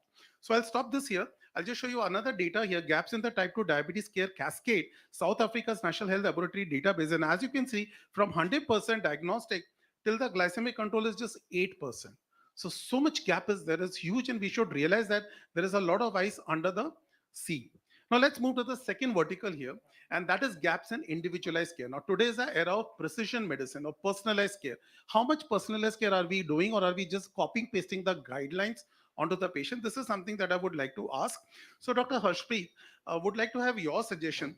Why do you think personalized care is so important, and what is your understanding of precision medicine? So exactly, so personalized precision medicine and personalized care is very much important because in diabetes we are not treating only hyperglycemia. We have to not just control sugar; it's a metabolic syndrome, and we have to take care of each and every metabolic component of the patient. So if a patient comes to me, can be only a newly diagnosed diabetic, can be diabetic with dyslipidemia, can be diabetes with hypertension, with fatty liver. So every patient is individualized. So precision care and a precise medicine with a combination of medicine is must in all the patients. That's why precision medicine is important, because we have to not just treat sugar levels, we have to treat the metabolic component of the patient. The patient come with can come every patient can be a varying patient, can have multiple apart from the diabetes metabolic components. So that's why comes the importance of precise medicine, so that we should target not only the sugar levels but the metabolic component of So you patient. mean to say two patients having an HbA1c of 7.8, fasting of around 110 or 120, and a post lunch of 220, and a blood pressure of 150/90 should not be given the same prescription, right? Exactly, So that's exactly. where individualized care is important, and that makes it because which one will land up with the cath lab first, you don't know. So No, that's a nobody different knows thing. that. That's a very important point that we should know. Dr. Tejas, what do you think is a reason for a difference in India and other countries? Do you think there's a gap between the way we do precision medicine in India and other countries? And do you think that there are methods other than technology, or do you think technology is a way out to get precision medicine implemented in India? Yes. So when we talk about individualized therapy and precision medicine, I think this starts with the right diagnosis and screening of complications and comorbid conditions that a patient have. As Ashprit said, so we have to screen the patients for hypertension, dyslipidemias, fatty liver. Also look at complications at an early time. Screening of complications, diabetic retinopathy, neuropathy, do a basic ECG, echoes, look for heart failure. All this has to start at an early time, and not only a glucocentric approach. And we are in an age where we have multiple modalities at our disposal. There we have AI screening, backed AI fundus cameras, which will help in early detection staging of retinopathy. We have CGMS. All these tools have to be taken care of. So it is important that physicians are aware that these tools are there, and they are also aware how to use this in our practice. Wonderful, very rightly said. Any inputs from the audience? I see a lot of bright faces here. Anybody would like to share any experience, or maybe a one liner or a two liner about precision medicine? Anybody wants to say something? Yeah, yeah, please, Vikram, tell now. So, the treating clinician should impress on the patient psyche that I just don't care for your glucose levels, I care for your entire body, the mind and the body both.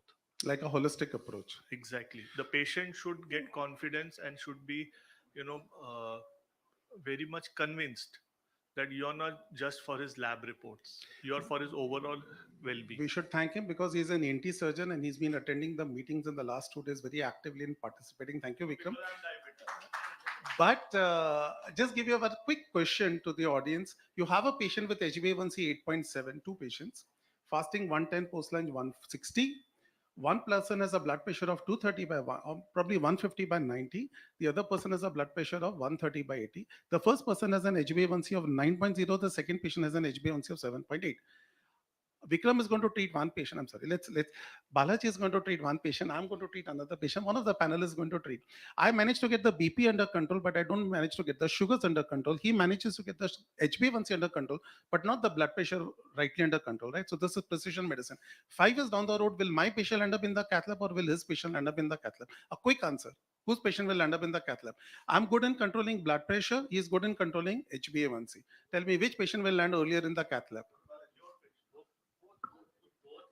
Okay. The right answer is the one who gets the blood pressure under control delays the cardiac complications. So that's a myth. It is not the sugar control, which is not important. I don't mean that, but blood pressure control is more important. There is a lot of data on that. So every decrement of blood pressure by 2 millimeters of mercury makes a hell lot of a difference. And what's important in HbA1c is not the control of sugar, it is the glycemic variability, which is the fourth dimension. That control is more important. And the new metric today is TIR, time in range. So having a fasting of 110 is not important, but having a range between 70 to 180 is more relevant. So I'll just show you some paper here. Again, back to this Uganda, Nigeria data, the enablers and barriers paper. Now here they're saying that transforming diabetes care with precision medicine is the game of the day today. And you'll find a lot of talks today on precision medicine.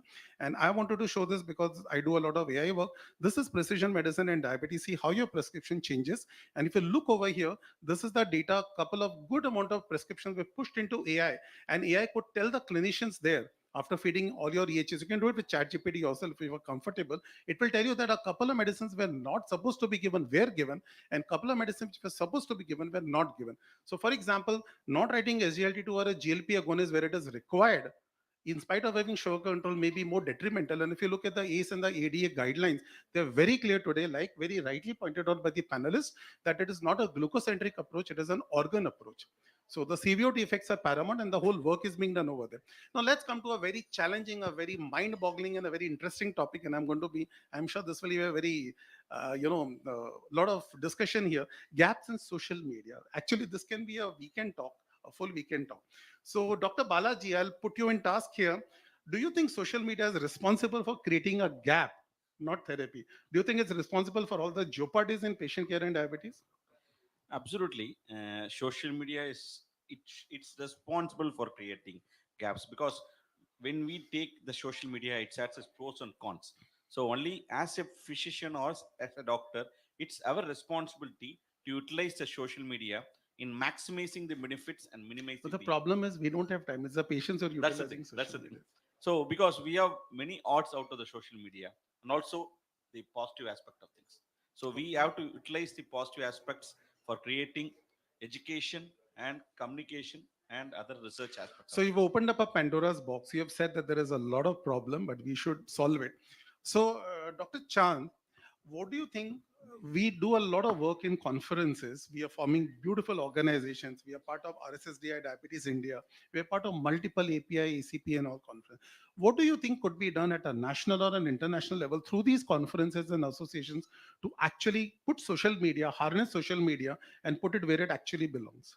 What are your thoughts on that? Yeah, to be very honest with that, we use social media for our own use, or we use only for our own community. That's the doctors' community. Even we are taking the conference, we're educating ourselves or our community. But when you look at the educating the public or the public awareness, we are lacking a lot behind. Dr. Pranjali is here. She shared a video a few days ago on a WhatsApp group with a voiceover of many celebrities. There are different videos if you log into Facebook, Insta, and all, with voiceover from Amitabh Bachchan, Sachin Tendulkar, Virat Kohli, Dhoni, and they are propagating XYZ medicines, and they're telling like it is going to cure the diabetes. And there are a lot of stuff going on the social media, and they are overshadowing actually what work we are doing, and we are not being able to take our work to the public. We are publicizing that amongst ourselves. We know that XYZ doctor is doing a good work, ENT surgeon is doing a good work, or a food surgeon is doing a good work, but our work is not going to the public. We are very much behind in the social media presence in between the public. So as a RSSDI, as Diabetes India, I think we have to overshadow this influencers, those who are there creating wrong information to the public. We have to pass on the right information in a right way, in the right platform. Like somewhere we are lacking behind, let's say financially, to propagate it on the mainstream media. But at least social media is not so costly. We can have that handles. We can have say paid ads on Facebook or WhatsApp or Insta, and pass on the right information, because patient is not aware. They are so naive to all the things. Once you get detected with diabetes, they are receptive to so many information. They're, like you said, it's a Pandora, and it opens up, and they are like so confused which information is right, which is wrong. So that also maybe we have to be open to the patient कि आपको कोई भी information मिलता है, you pass it on to me, you get it verified and right credentials for me, and then you can take it over from there. So you And built up a right propagation is very important, very I good think. foundation. With that, Vikram, let me give a chance. Dr. Pranjal, would you like to say something? And would somebody else from this side like to contribute in the discussion? I'll come back to you, Vikram. Yes, sir. Just introduce yourself and tell us. Please use the mic.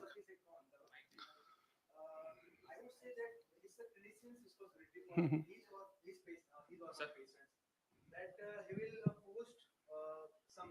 Mhm.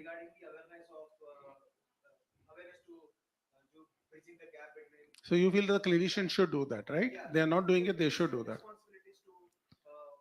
Fine. Understood. Absolutely. Absolutely. Dr. Pranjal, anything?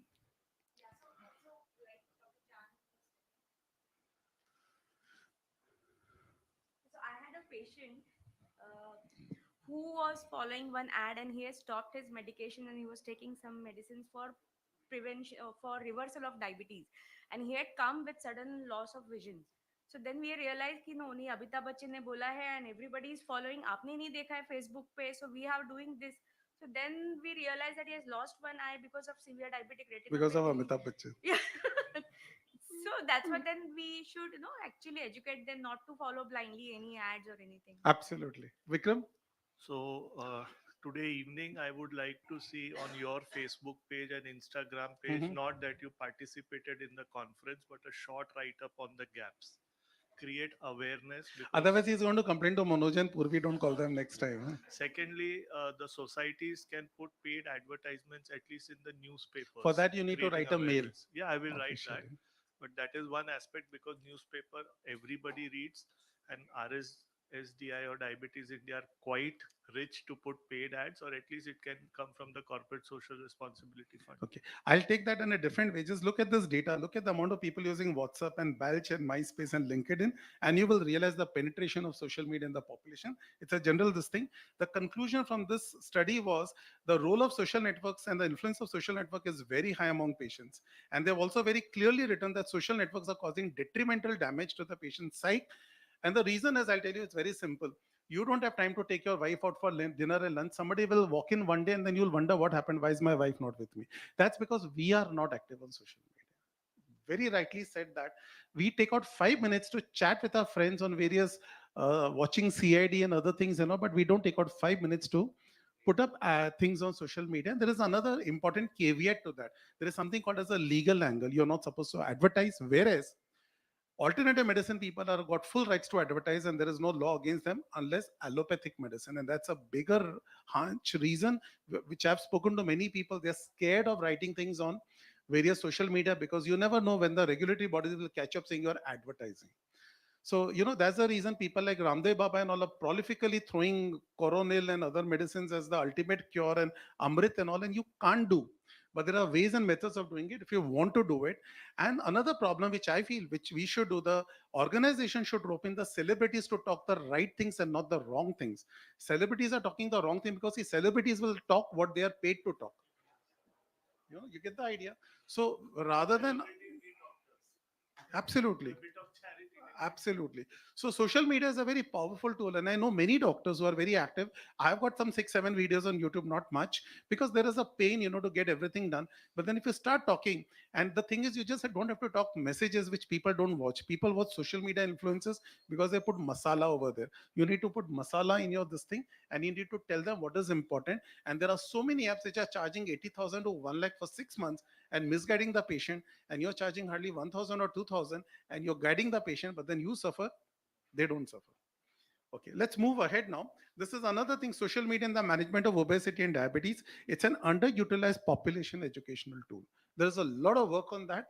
Just go through that at your free time. Now, the last vertical and a very important vertical, which can actually run for another 2 hours, is gaps in patient counseling and diabetes distress.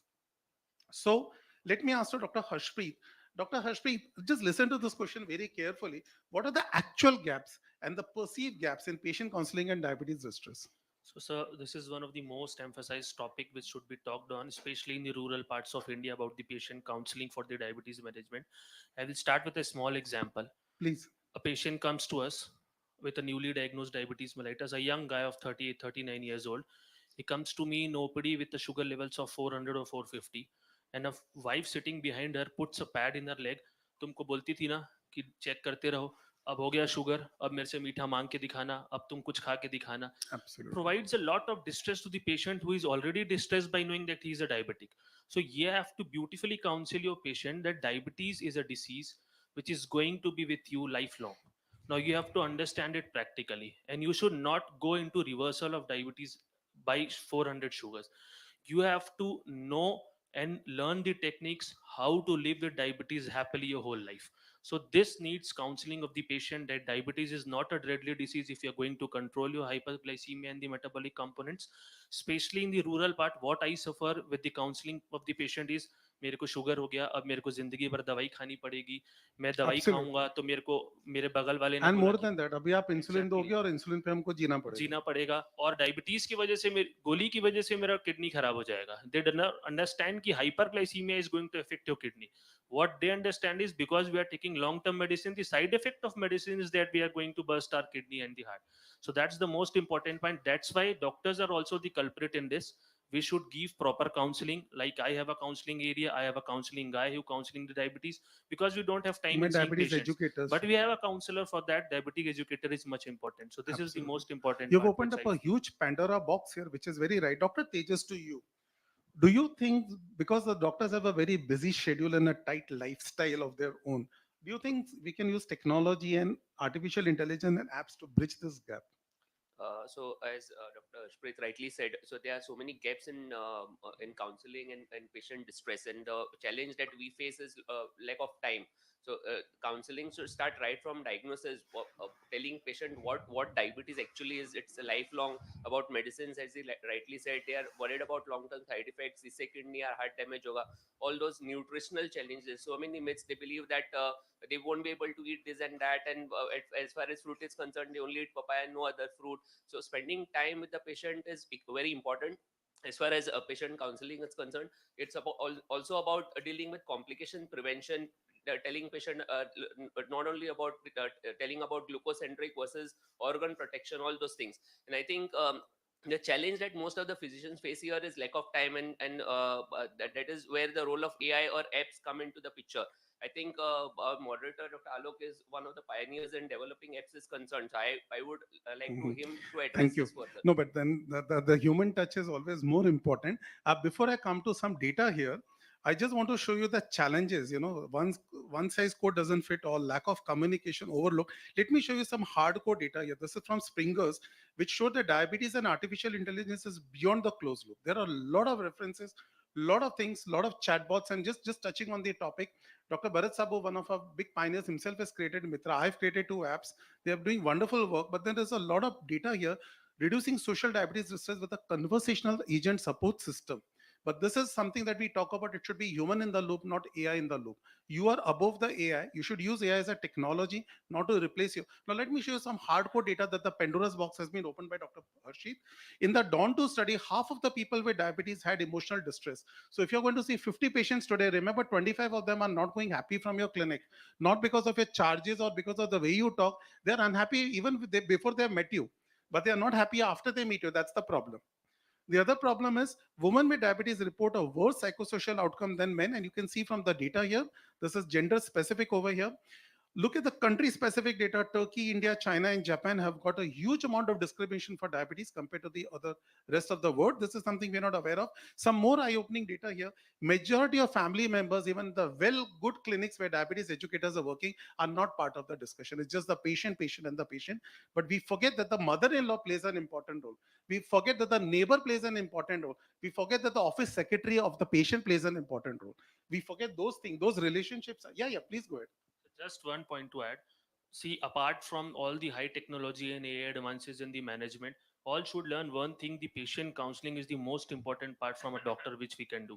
Because in India, the patient is going to learn about diabetes more from you. Matlab, they will learn from their neighbors, they will learn from their Google part, but they will never learn from doctors because doctor is not going to teach them.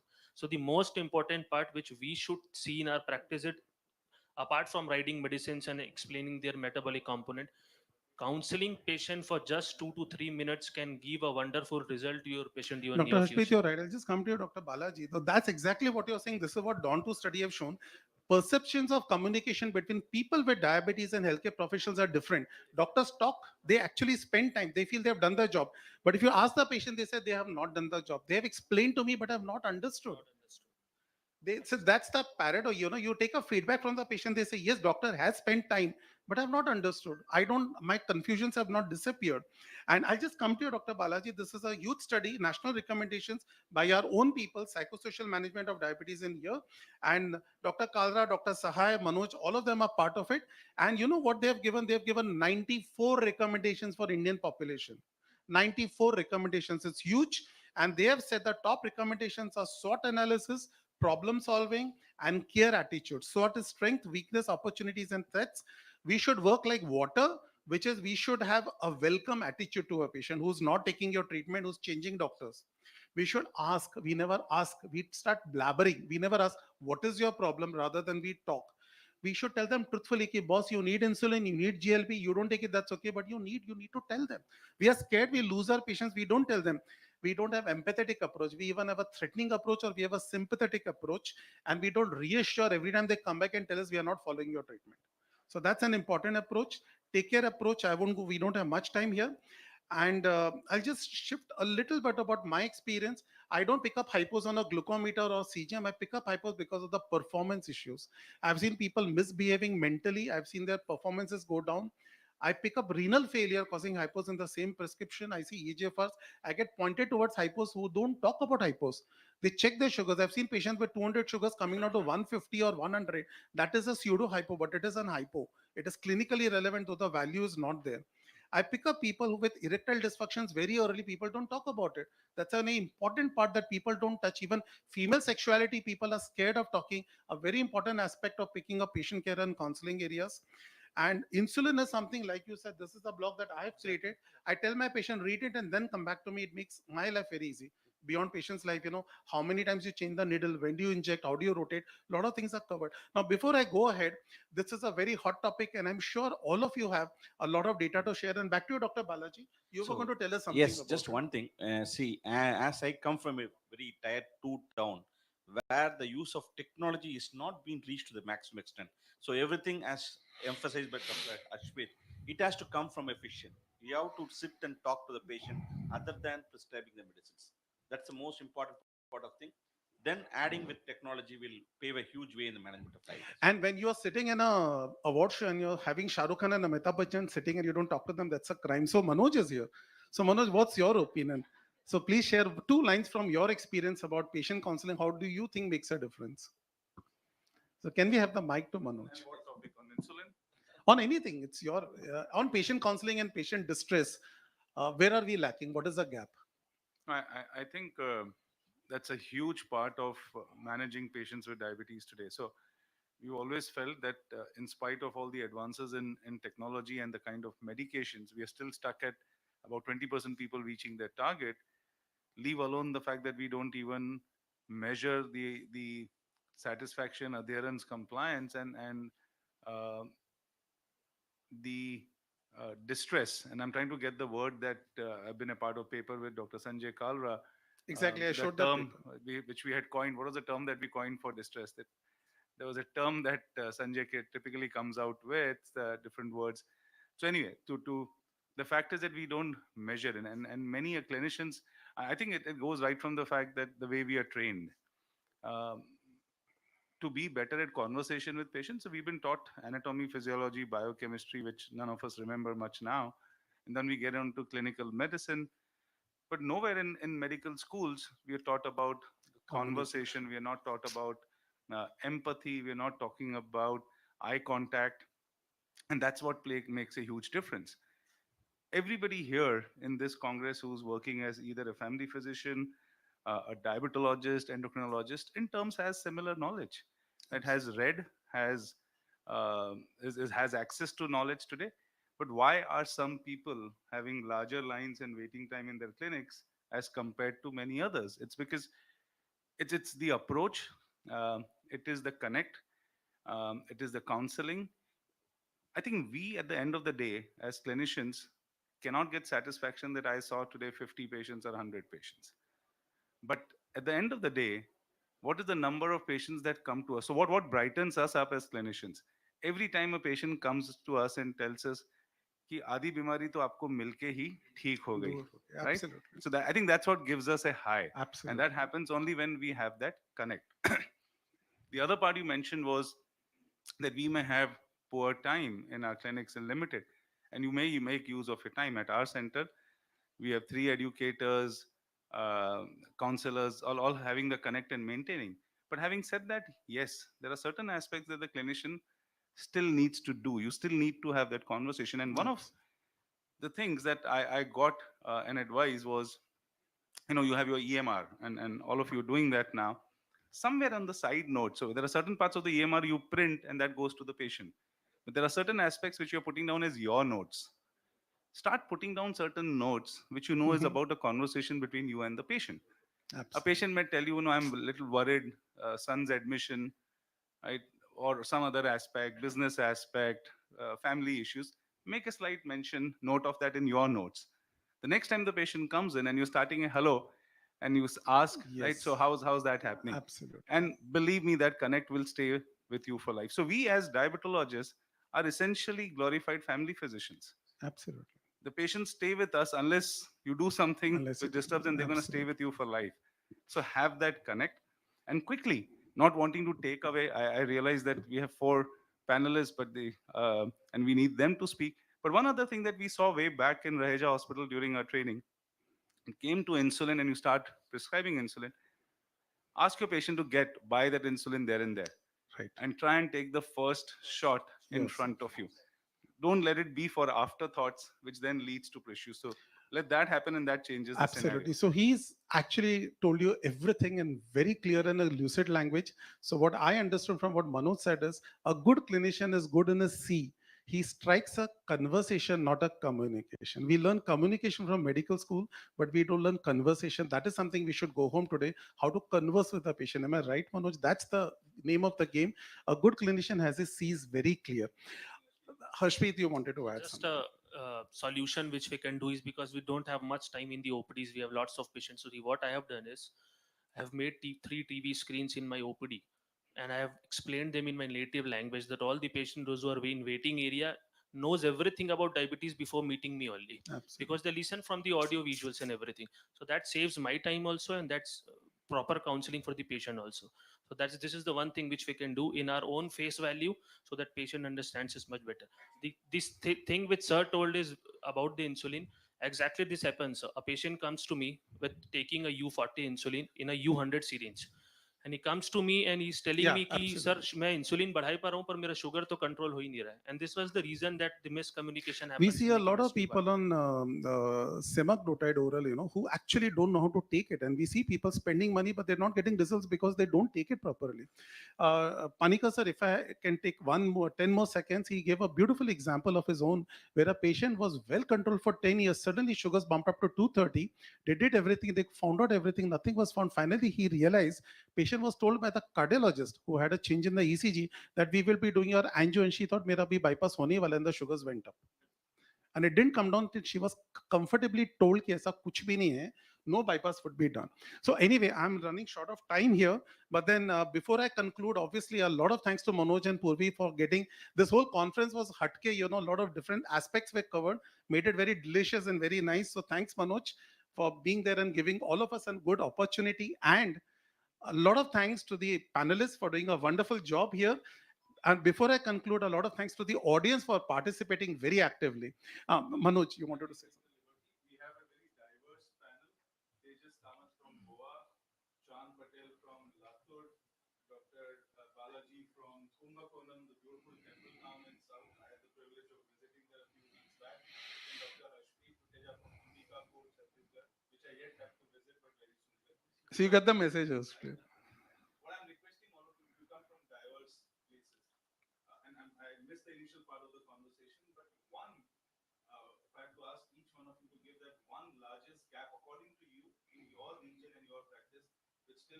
the largest gap in the management? I want each one of you to give your final word. My final words would be that rather than counseling, everyone does, but we have to pledge to be a good listeners.